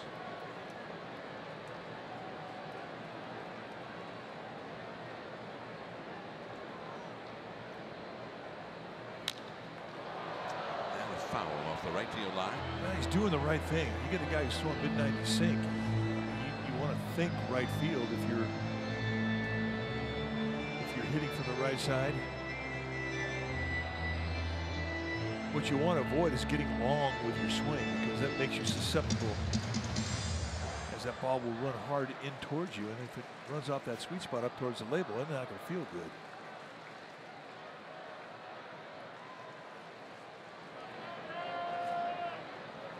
One ball, 2 strikes, 1 out, nobody on.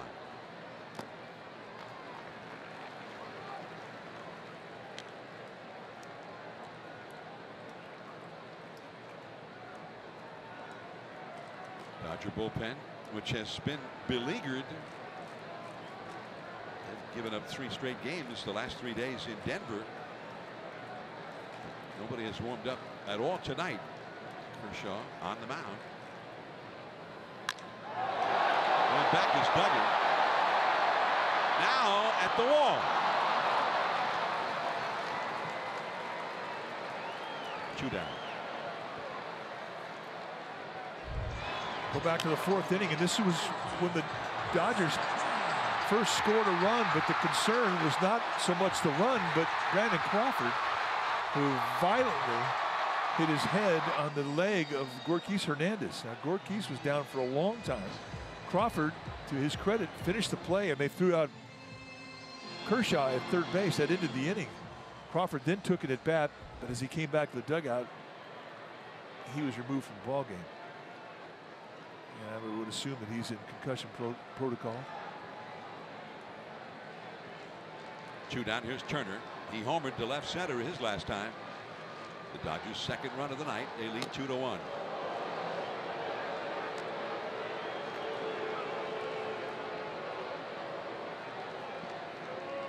I like how Crawford, he had the presence of mind after the collision, the violent collision as you described it, to pick the ball up and throw out Kershaw. Then he had his at bat in the next inning before they took him out, and even then, after the trainers hovered and looked into his eyes, asked him different questions and whatnot, all the different things that they do, decided he was going to leave the game. He walked over to the bat rack, grabbed his bat, and then went back to the clubhouse.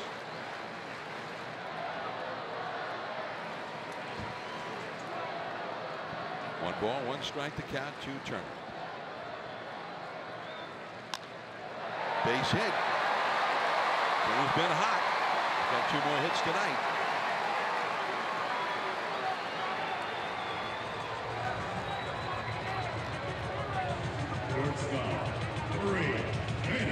Machado.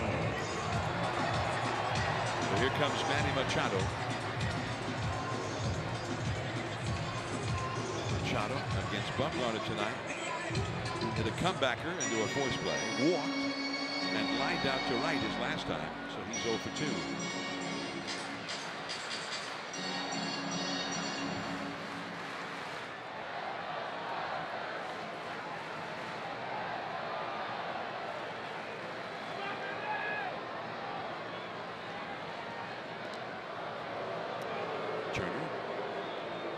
first, back to the bag. He has 1 steal this year. Well, you got to pay attention to him, though. I mean, he's not likely to steal, but Dyson very slow out of the stretch. I mean, everybody knows that. Dyson has to make Turner stop. That's all he has to do.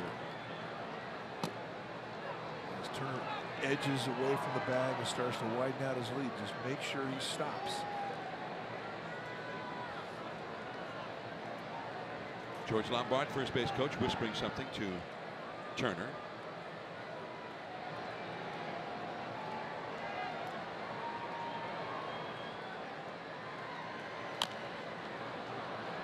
Quickly 0-2 now to Machado. 7-mile-an-hour sink. Machado only 5 hits in his last 26 at bats. He's slumping a little bit here lately. He's hit 33 home runs or more in each of the last 3 years. He's got 26 already this year. Very dangerous. Off the hands, Darno. And Machado is 0 for 3. We move to the 8th.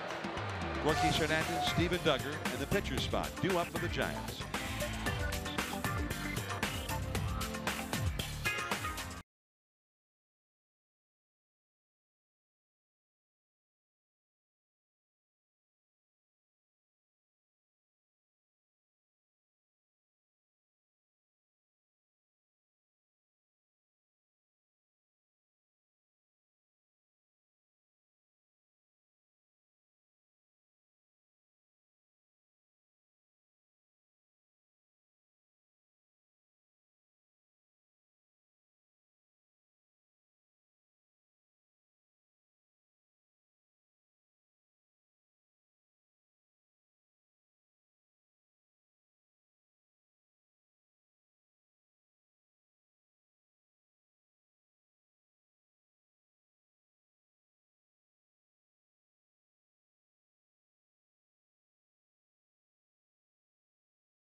Lower price for $49.99. Watch every out-of-market regular season game. Plus, get a free subscription to MLB At Bat Premium. Go to MLB.tv and check it out.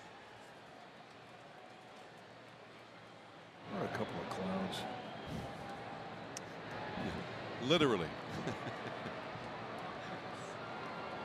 The guy on the right's pretty good looking, though.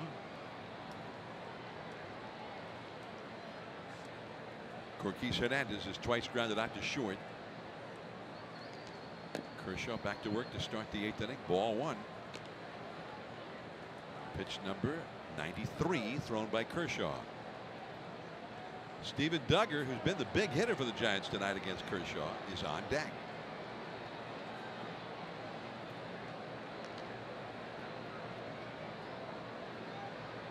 Giants down by a run. Hit a mile foul.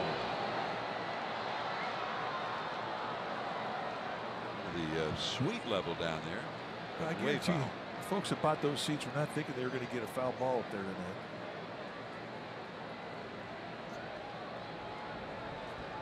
Might have been years since somebody hit one. Yeah, maybe never. 2-1 now. Just above the Pee Wee Reese #1.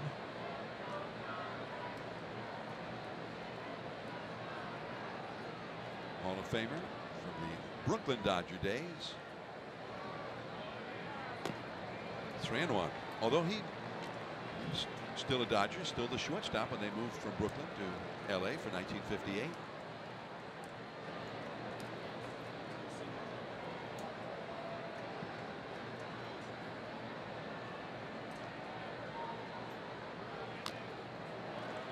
Three and two now. When in doubt, cutter. 3-1. You've seen it all night long. When he's got behind the count, he's had to come in. He goes in that cut fastball. Ray Black and Mark Melanson in the Giants bullpen.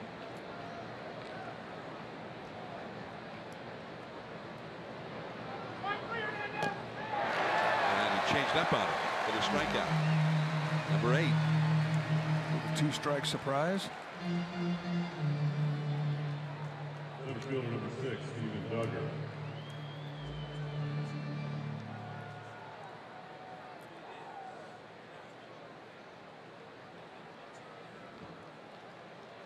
Steven Duggar, he got an infield hit. And it was an infield hit because Dozier made a headlong dive to get a glove on it to keep it from going into the outfield, but he hit it hard. Then he ripped a single leading off to 6th and later scored the Giants run. And it's 0-1. So he definitely has Clayton Kershaw's attention. What's he throw first pitch? Guy doesn't know. Cutter. Takes out strike 1. Wow, got the high strike on that one. 0-2. Pitch number 100, a big balloon curveball.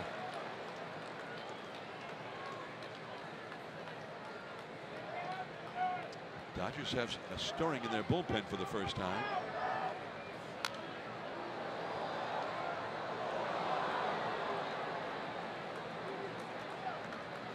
And they get a left-hander up in their pen. Scott Alexander, is that who was up? Caleb Ferguson. They've got 3 lefties in their bullpen. And he struck it out. So in the end, it was the cutter that finished him off. He saw 3 in the at-bat. Strikeout number 9. And Hunter Pence will come up. And Barnes, the catcher, goes out to talk to Kershaw. Well, he's just going to remind Kershaw, hey, this guy likes the first pitch. And then here comes Rick Honeycutt, the pitching coach. And he's probably going to say the same thing. Not that you have to tell Kershaw that. He knows Hunter Pence. Hunter Pence has had 85 career at-bats against Kershaw. You face a guy 85 times. I mean, you know what he has for breakfast in the morning.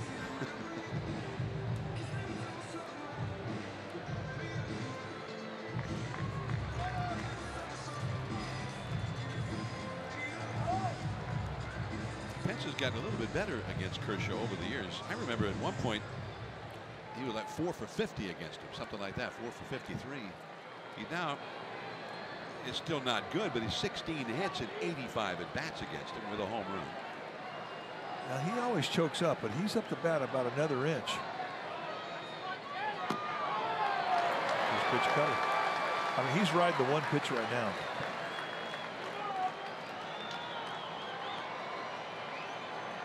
Cutters and curveballs.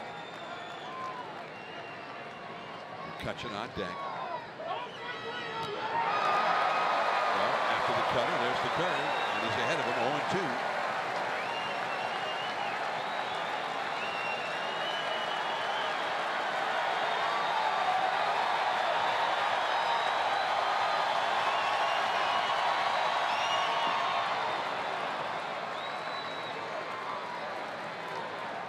One and two now.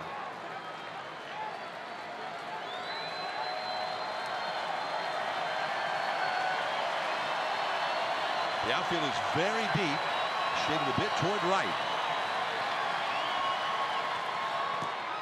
And Pence lays off. Oh, good take.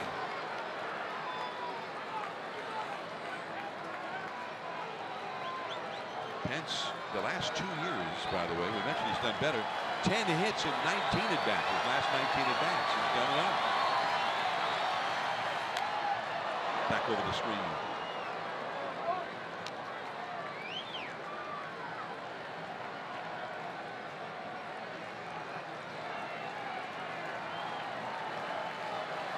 This is grinding right now.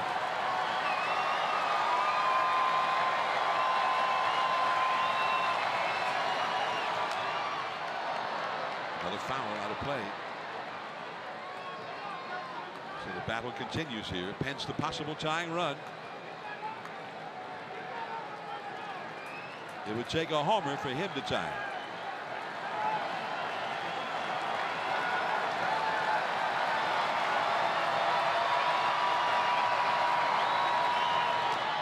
Outside. Tried to backdoor him with another cutter. Next pitch in this at bat will be number 8. 7 cutters and 1 curveball. McCutcheon would be next. 2 down, nobody on. 3-2 the count to Pence. The curveball. Kershaw in a hurry. And he got it. 8 strong in the books for Kershaw. 2-1 Dodgers.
And a new pitcher is in the game now for the Giants after Pence pinch hit for Dyson. And Ray Black, the young right-hander, hard thrower, takes them out here in LA. Hard throwing Ray Black. Fastball, curveball, slider. You'll see high 90s, low 100s with the fastball velocity and a very good curveball. And he has a slider. 15 strikeouts against 5 walks, just 9 base runners, 11 2/3 innings. And 4 hits, 2 of those hits have been home runs. Something about a hard thrower. I mean, you will supply power. So tonight he joins the rivalry for the first time. Clayton Kershaw finishing the 8th inning here tonight. It's the first time all year that he's gone that deep into a game. 7 2/3 in Atlanta in late July had been his longest outing until tonight. But 110 pitches, only allowed 4 hits, and he retired the last 9 Giants in succession. So he was still strong to that 110th pitch as Black throws a strike to the pinch hitter, Jock Peterson. And Peterson's been really hot. The Bay Area native from the South Bay, got 18 home runs this year.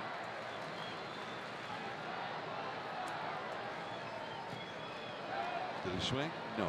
On appeal, Ryan Adderton, the third base umpire, said no. I don't know about that one.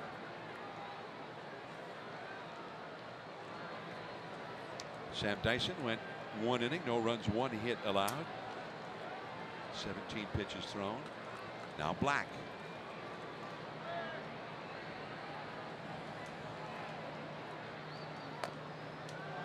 Hung that curve up and away. The count is 2-1.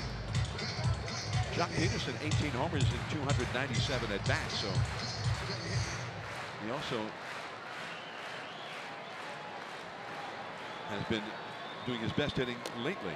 Wow, blew that one right by him after a couple of breaking balls. Well, Peterson about came out of his shoes swinging at that one. I mean, that had lots of greed.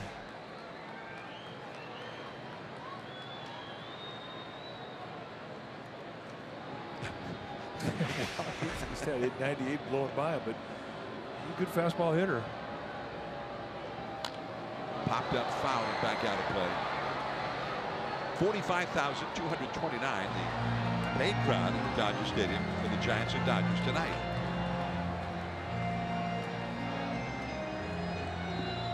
Peterson hit a pinch hit home run against the Rockies Thursday night. All of his homers have come against right-handed pitchers. He's had a couple of pinch hit home runs in the last 2 weeks. The first 2 of his career.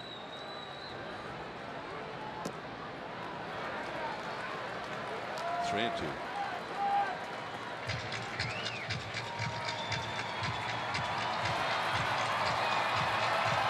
Scott Alexander will pitch the 9th.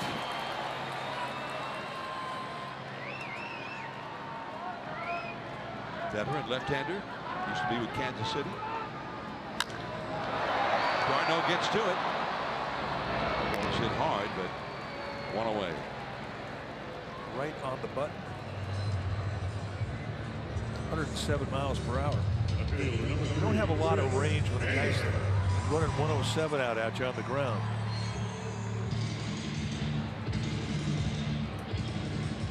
Chris Taylor will come up now.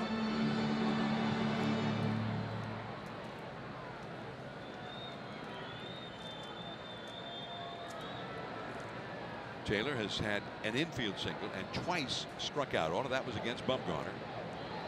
2-1. The Dodgers lead the Giants last of the 8th. Top of the order coming up with the Giants in the 9th. And it looks like they'll be facing Alexander, as you said, Mike. Even though all the Giants hitters coming up in the 9th will be right-handed batters. The lefty Alexander. He's the guy that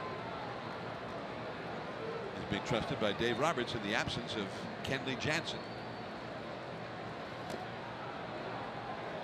A ball and a strike now. Although he brought him in yesterday in a tie game and trusted him, and then kind of changed his mind. He brought in Dylan Floro in the middle of the inning. Floro ended up issuing the bases loaded walk to send home the winning run. 1-2 the count. Dodgers lost 3 straight games over the weekend, Friday, Saturday, Sunday, to the Colorado Rockies, all late in those games.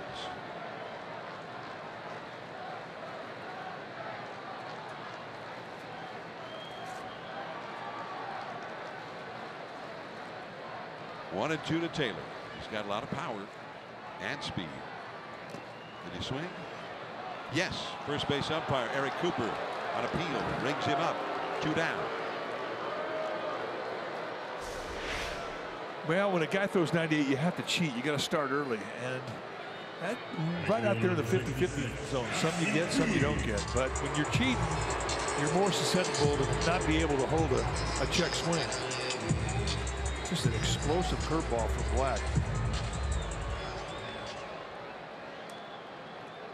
So Taylor back in the dugout. Here is Yasiel Puig against Bumgarner tonight. A fly ball to left, a fly ball to fairly deep left, and a pop up to first. 0 for 3.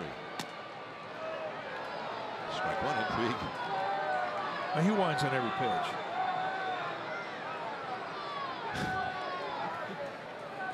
It's unbelievable. Too far in, too far out. I mean, if I'm an umpire, I have a problem with that. He winds on every pitch.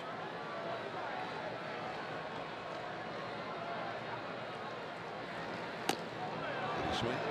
And he knows, says Cooper. 1-1.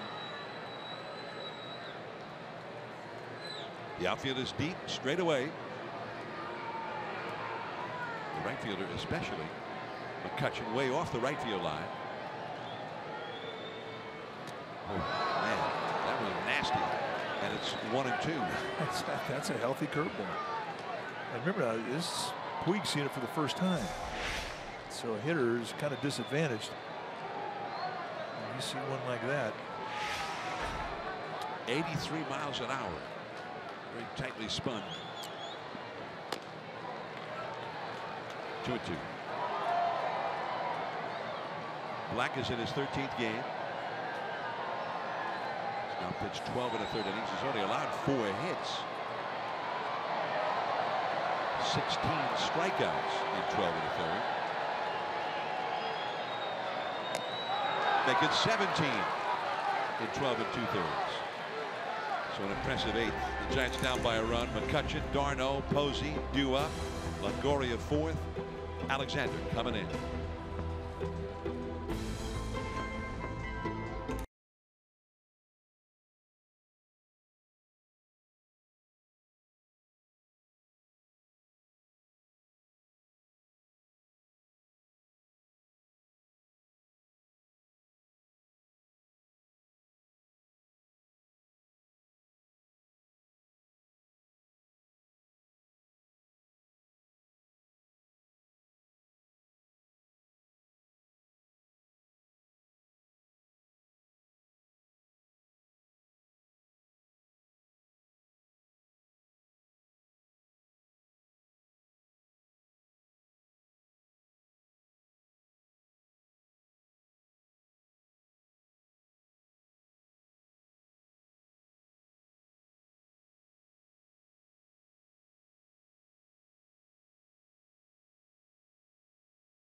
And remember, Kenley Jansen is on the disabled list.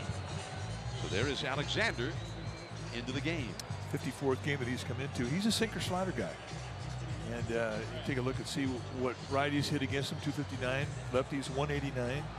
He has an occasional changeup, but basically when he comes in, you're going to see ground balls if he's on.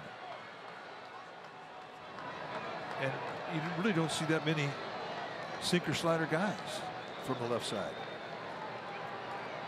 So in that way, he is unique.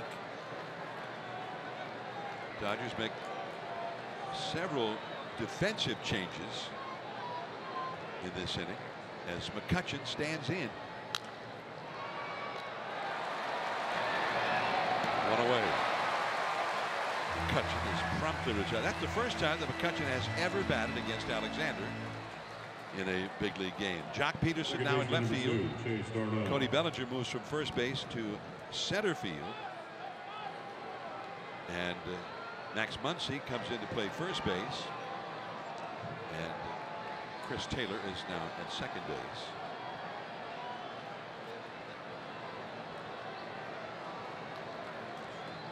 So one quick out. And here is Darno. He struck out 3 times against Kershaw. And a low strike, 0-1. Machado still at short. Turner still at third base. And Puig still in right. Barnes doing the catching.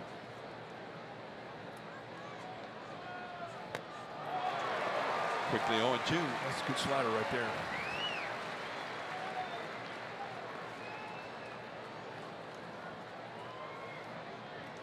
Buster Posey on deck. Alexander in 53 innings this year, Johnny's only given up 2 home runs. He's just a ground ball guy. He's tough to elevate. It's going to be tough to get a fair ball past Turner at third. He's playing real close to the foul line, behind the bag. The no doubles kind of a defense. You see how close he is.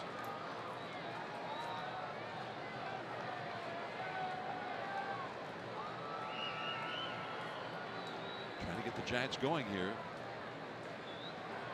Well, Alexander's right. He gets mostly just ground balls. That's a bloop. Base hit. First hit of the night for Darno. That one he got over the infield. Not a ground ball. And the Giants have the possible tying run aboard. Anytime there's a sinker ball or righty lefty, the guy you want up is stepping in the box right now.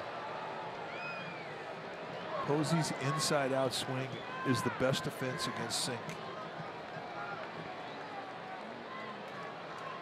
Buster 0 for 3 against Kershaw tonight, although he hit a line drive to right his last time, hit it hard. Ball strike.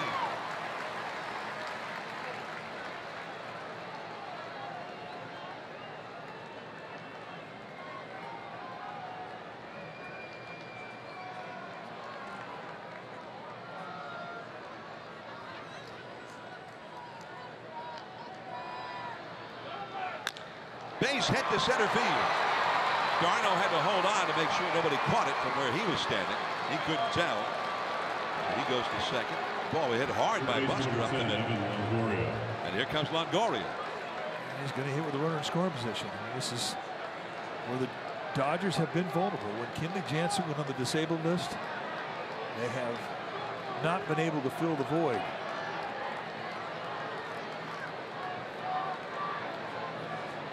Conferencing on the mound now. Taylor the second baseman, Machado the shortstop, Barnes the catcher. So Longoria in a spot where a base hit could tie this game. You got a very fast runner at second base in Chase Darno. That ball left Buster's bat, the line drive to center, at 103 miles an hour. You kind of clued us in, Mike, that Buster, the perfect swing against a sinker ball. Inside out is tough on sinker ballers. Longoria 0 for 3.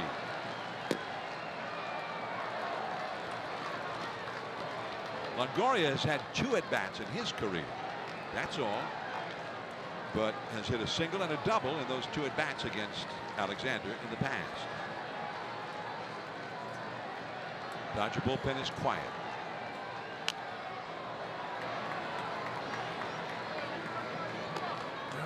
You swing at a pitch like that, you're in a 1-0 count, you've got a runner out there in second base, you're thinking base hit, you're thinking fastball, then you get a fastball that's low part of the zone, and by the time you commit to it, it just sinks down, and you wind up hitting it off the end of the bat.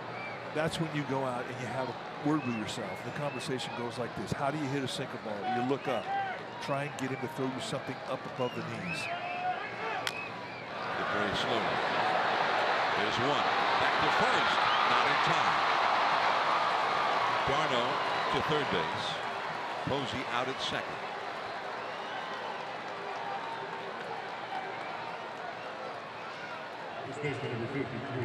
Two down.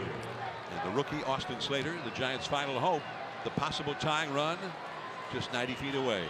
Well, and Austin Slater is inside out. He has a very similar swing path to that of Buster Posey. He's an inside out guy, and he is another guy that has a swing type that can beat the sink.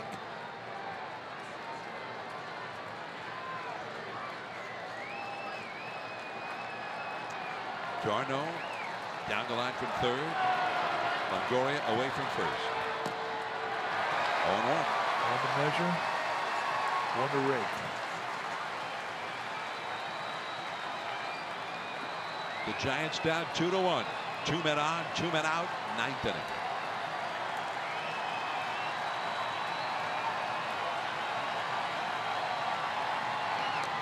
Strike 2 call.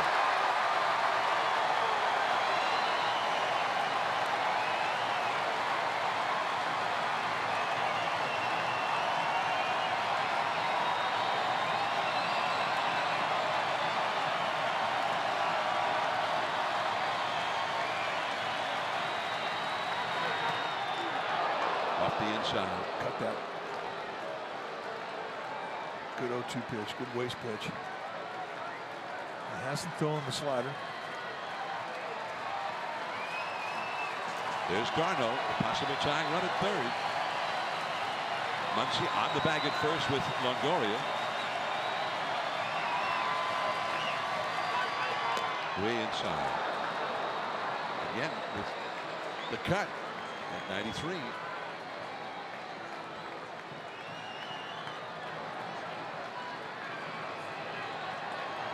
A split family.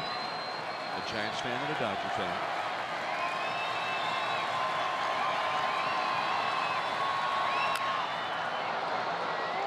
Back out of play off to the right.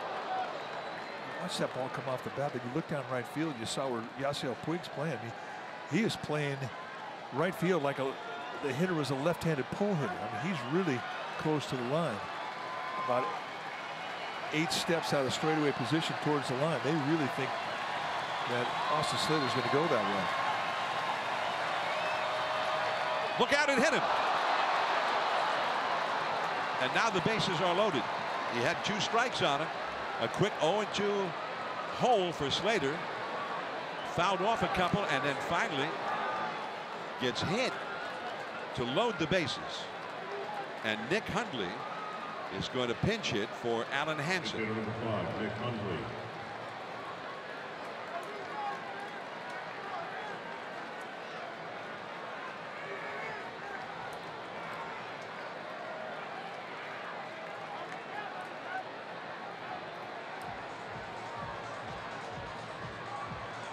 Once again, Rick Cunningham going to come out, talk about how they want to go after Hundley. Hundley's a high ball guy. He's a guy that likes the ball up. But he's also a guy that will try and create a one-pitch advantage. And if he thinks he's going to see something down around the knees off of a guy like Alexander, which you're likely to see, he'll set up for it.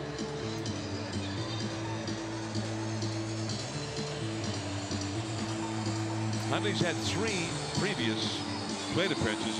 That's all of his experience in regular season play against Alexander. He's had a walk and a double in those 3 previous appearances.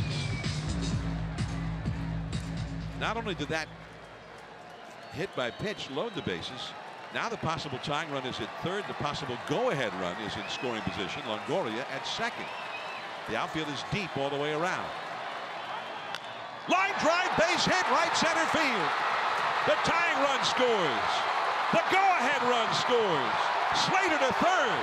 And the Giants, for the first time all night long, are ahead 3-2. One of the biggest hits of the year.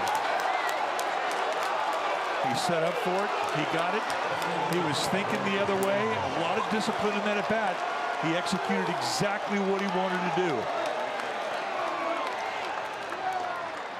And for the 4th consecutive game, the Dodgers have given it up in the late innings. Look at the way he swings here. He's thinking right field. That's a smart hitter. That's an experienced veteran hitter. 3-2 Giants. Now Gorkis Hernandez will try and add on. Ball to strike. The reaction from the Giants dugout.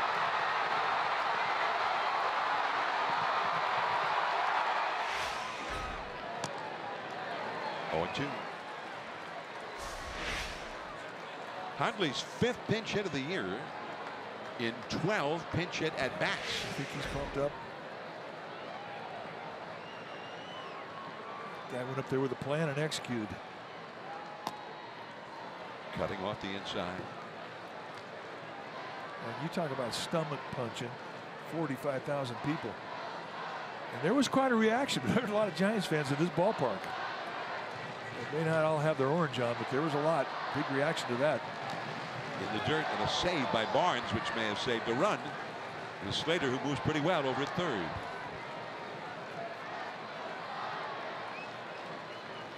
He's trying not to be smug. He's trying not to be smug. He's trying not to be smug.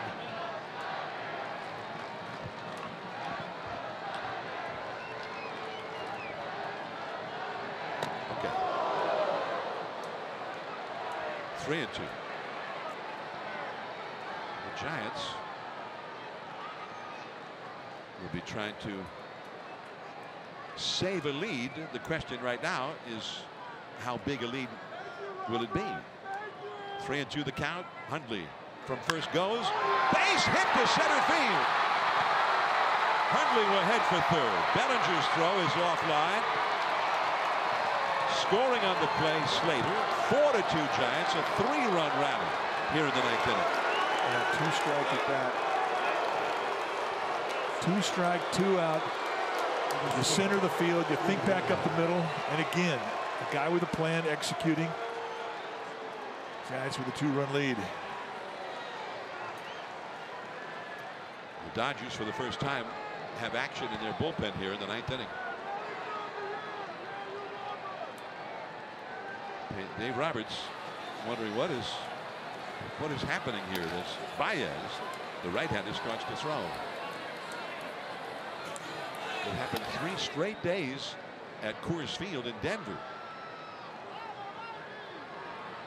And now this happened again here tonight.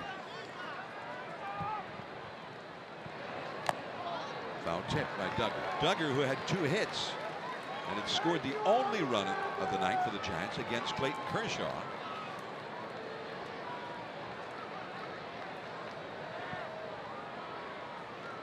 Giants have 4 hits in the inning plus a hit batsman. 0-2. Duggar is the 8th batter to come up in this inning.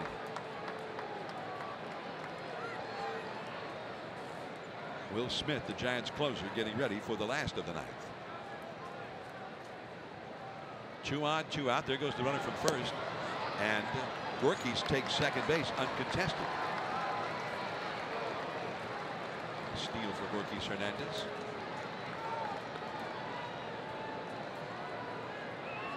There's Will Smith. So now a base hit could mean 2 more runs for the Giants.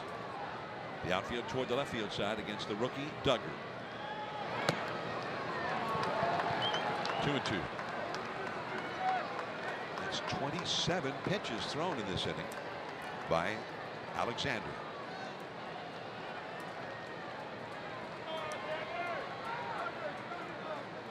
And the longer he throws, the more susceptible he is to hanging one, making a mistake up. 27 pitches, that's a lot for a guy who's used to throwing an inning. Muncy boots it. Now he's got nowhere to go. His impulse was to throw home after he recovered it. Then belatedly he looked at first and never got off a throw to either place. It's 5-2 Giants. Now look at Hundley. How big was that hit? When we said it was one of the biggest of the year, we were not exaggerating, and reluctantly here comes Dave Roberts. I mean, Max Muncy wants to hide behind the rosin bag. This is just something you can't explain. Well, look, and Alexander stopped going to first halfway there, and he would not have been there anyway, even if Muncy had thrown the ball there. A new pitcher comes in for the Dodgers. 5-2 Giants.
Runners at first and third with 2 down. And the new pitcher for the Dodgers. And it's interesting, Mike, as Pedro Baez comes in. And Baez has been struggling lately, too, like a lot of the Dodgers late inning relievers. Well, he has kind of slid down the ladder in that bullpen. He doesn't quite have the confidence of the manager and the pitching coach that he has had in previous years. When he's right, you're going to see a mid to high 90s fastball, slider, and a very good changeup. So basically a fastball that's high velocity and a changeup are his 2 best weapons. So he's the right-hander. The Giants pinch hitter is the left-handed batting Joe Panic. You got Scott Alexander started the inning against a whole row of right-handed hitters. Alexander is the guy who, when the season started, he was the guy to come in and face the lefties late in the game. Now you've got a lefty up, and they're bringing the right-hander. The count is 0-1, which the left-hander had given up 4 runs already. The one guy that looked like was going to get him out of the inning was the left-handed hitting Duggar, and then the error by Max Muncy. That kept the inning going. Hundley scored on the error. Now Hernandez at third, Duggar at first. Strike 1 to Joe Panic. He got off to such a great start this season, right here in this ballpark. An opening day homer against Kershaw, a game 2 home run in the 9th inning against Jansen, the closer, and 2-1-0 wins. He likes hitting here.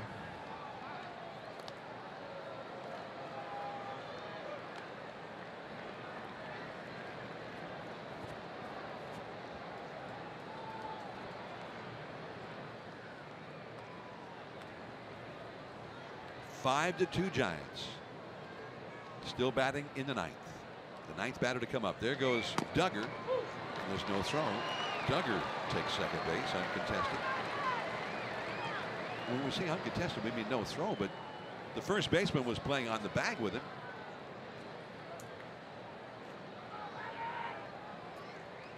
Now, Sean Alexander wondering what the heck just happened.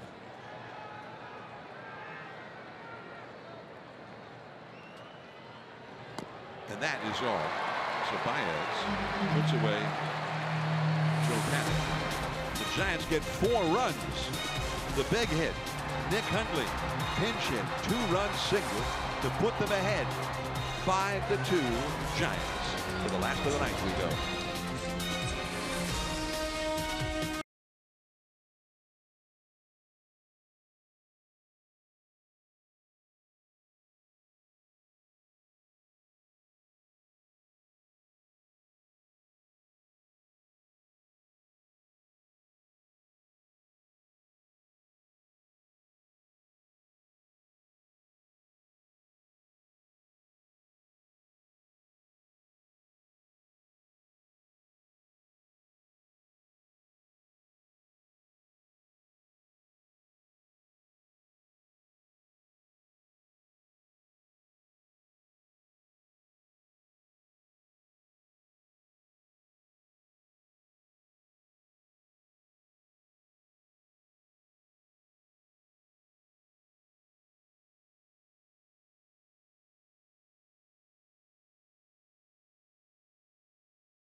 Inning, bringing the Giants from a 2-1 deficit into the lead, and now Will Smith comes in.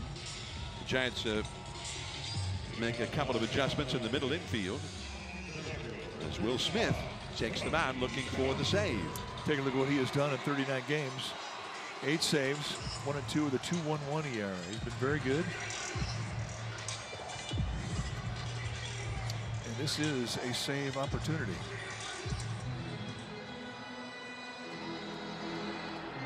Now the Dodger fan in the family sets up her rally cap. Chase Darno moves from second base to shortstop, and Joe Panic stays in to play second base. We got the overshift on for Bellinger, who looks at a called strike with a fastball. The outfield is backed up straight away. Hernandez in left, Duggar in center, McCutchen in right.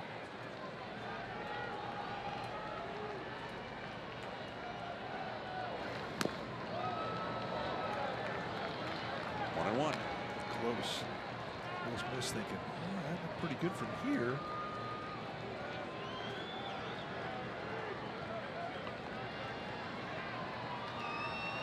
Bellinger 1 for 3 in the game.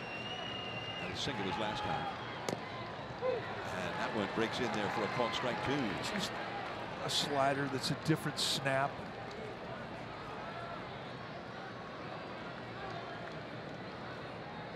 Different speed.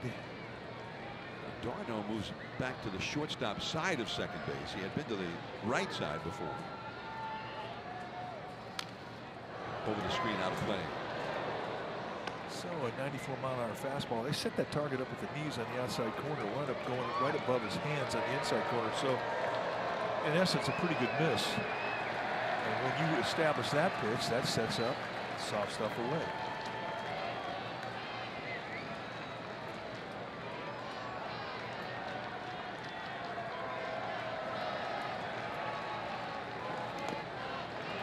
Dirt outside. Just try and muscle up on a breaking ball. You throw it too hard. A guy like Smith, I mean, when you have a breaking ball like that, you want to throw another one because you want to make the adjustment to it. Because you knew you made the mistake of trying to throw it too hard.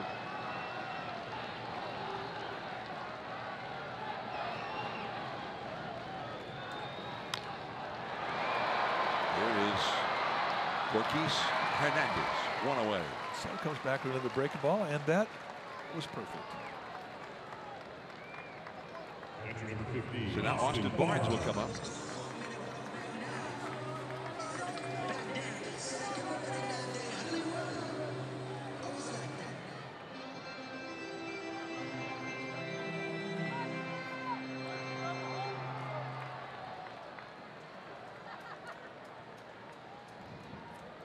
Barnes with Max Muncy on deck. When Muncy came in for the first half of this inning, he was part of a double switch in there for a strike. Barnes has walked, singled, and scored, and struck out.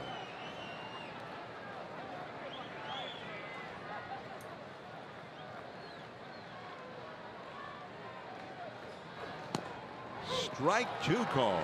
Perfect fastball location. When you take your bats against Will Smith, I mean, you're aware of his breaking balls. And they're that good, and that makes you susceptible to a fastball, especially with a perfect location.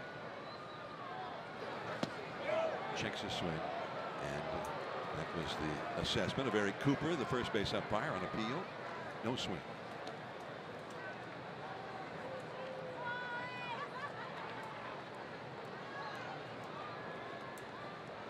Giants 5, Dodgers 2, last of the 9th. Smith trying to put this one on ice for the Giants. First game of this long road trip. So 2 times he went down below the strike zone with breaking balls, and 2 times the fish ain't biting. 2-2 to Barnes. Nick Hundley talking with Jose Alguacil. Terry Rodriguez, a young, outstanding right-handed pitcher, on the other side of him.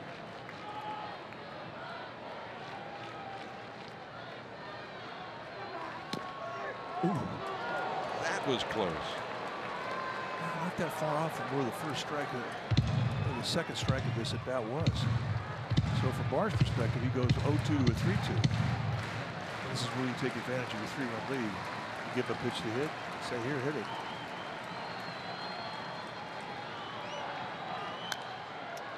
Out of play. And that's exactly what he does.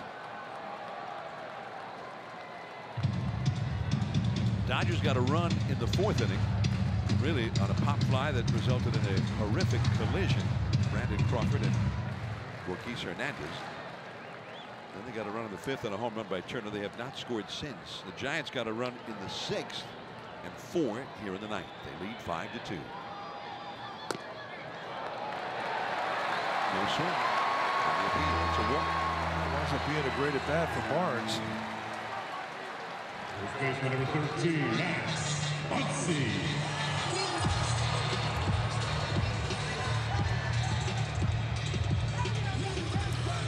Max Muncy, who has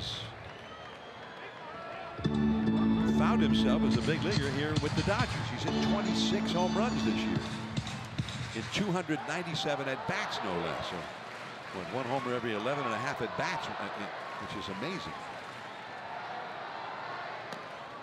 And for a strike, but he has been slumping here most recently. Muncy hitting only 170 in his last 16 games. 1-1 the count.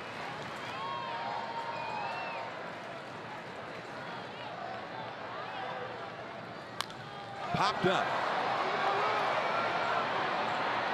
Buster Posey. Now look out. Slater reaches over Buster and makes the catch. Saw Buster get deep into the infield, knowing when that ball starts to come down, it's going to come back towards the mound. Just the spin, and he wanted to get in position. He couldn't trust that there's going to be a corner infielder. Watch Buster come out. Wants to get out in front of this because he knows that spin's going to come back to him. And here it comes. And Buster caught it. Well, this is what Will Smith, I mean, he's got to take the lead there. He's got to start yelling and screaming for one guy to take the play. I mean, that could have been disaster.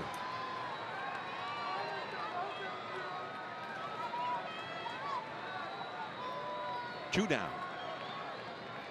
And Matt Kemp is the pinch hitter for the pitcher.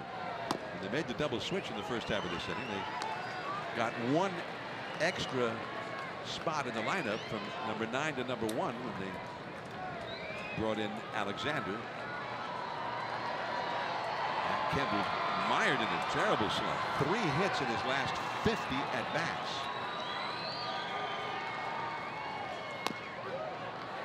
1-1.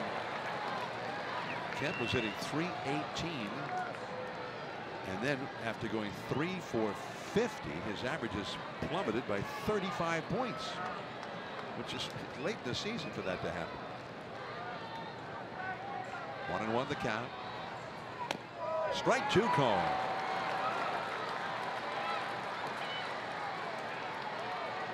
He is not looking for a fastball.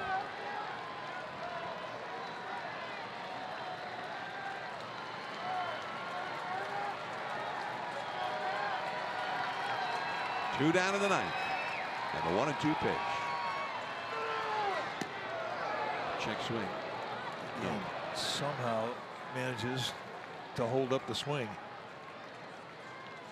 Kemp's a low ball hitter. Now he's got good opposite field power. Well, the Giants are 1 strike away from a win.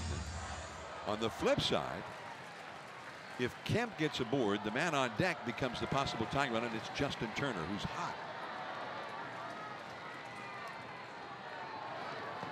And that is a swing. The ball game is over. Buster dug it out of the dirt and tagged out Matt Kemp. And the Giants, with a fabulous come-from-behind victory to take Game 1 here in LA and Game 1 on this long road trip, 5-2 Giants. And you talk about the importance of one game. Well, I mean, you're in this part of the season where one game means a lot. Giants are back to 500 now, and not only that, but they beat a game that Kershaw started. Their ace against their ace, and for Nick Hundley, who came up with the big hit, I mean, that is one of the biggest hits of the year, and I'm not overstating that. Kershaw was sensational, maybe his best start all year. We are going to stay here in our flagship station, NBC Bay Area, but we're going to say good night to the rest of our network. John Miller for Mike Krukow. Thanks for being with us. Good night from LA. How much time you got?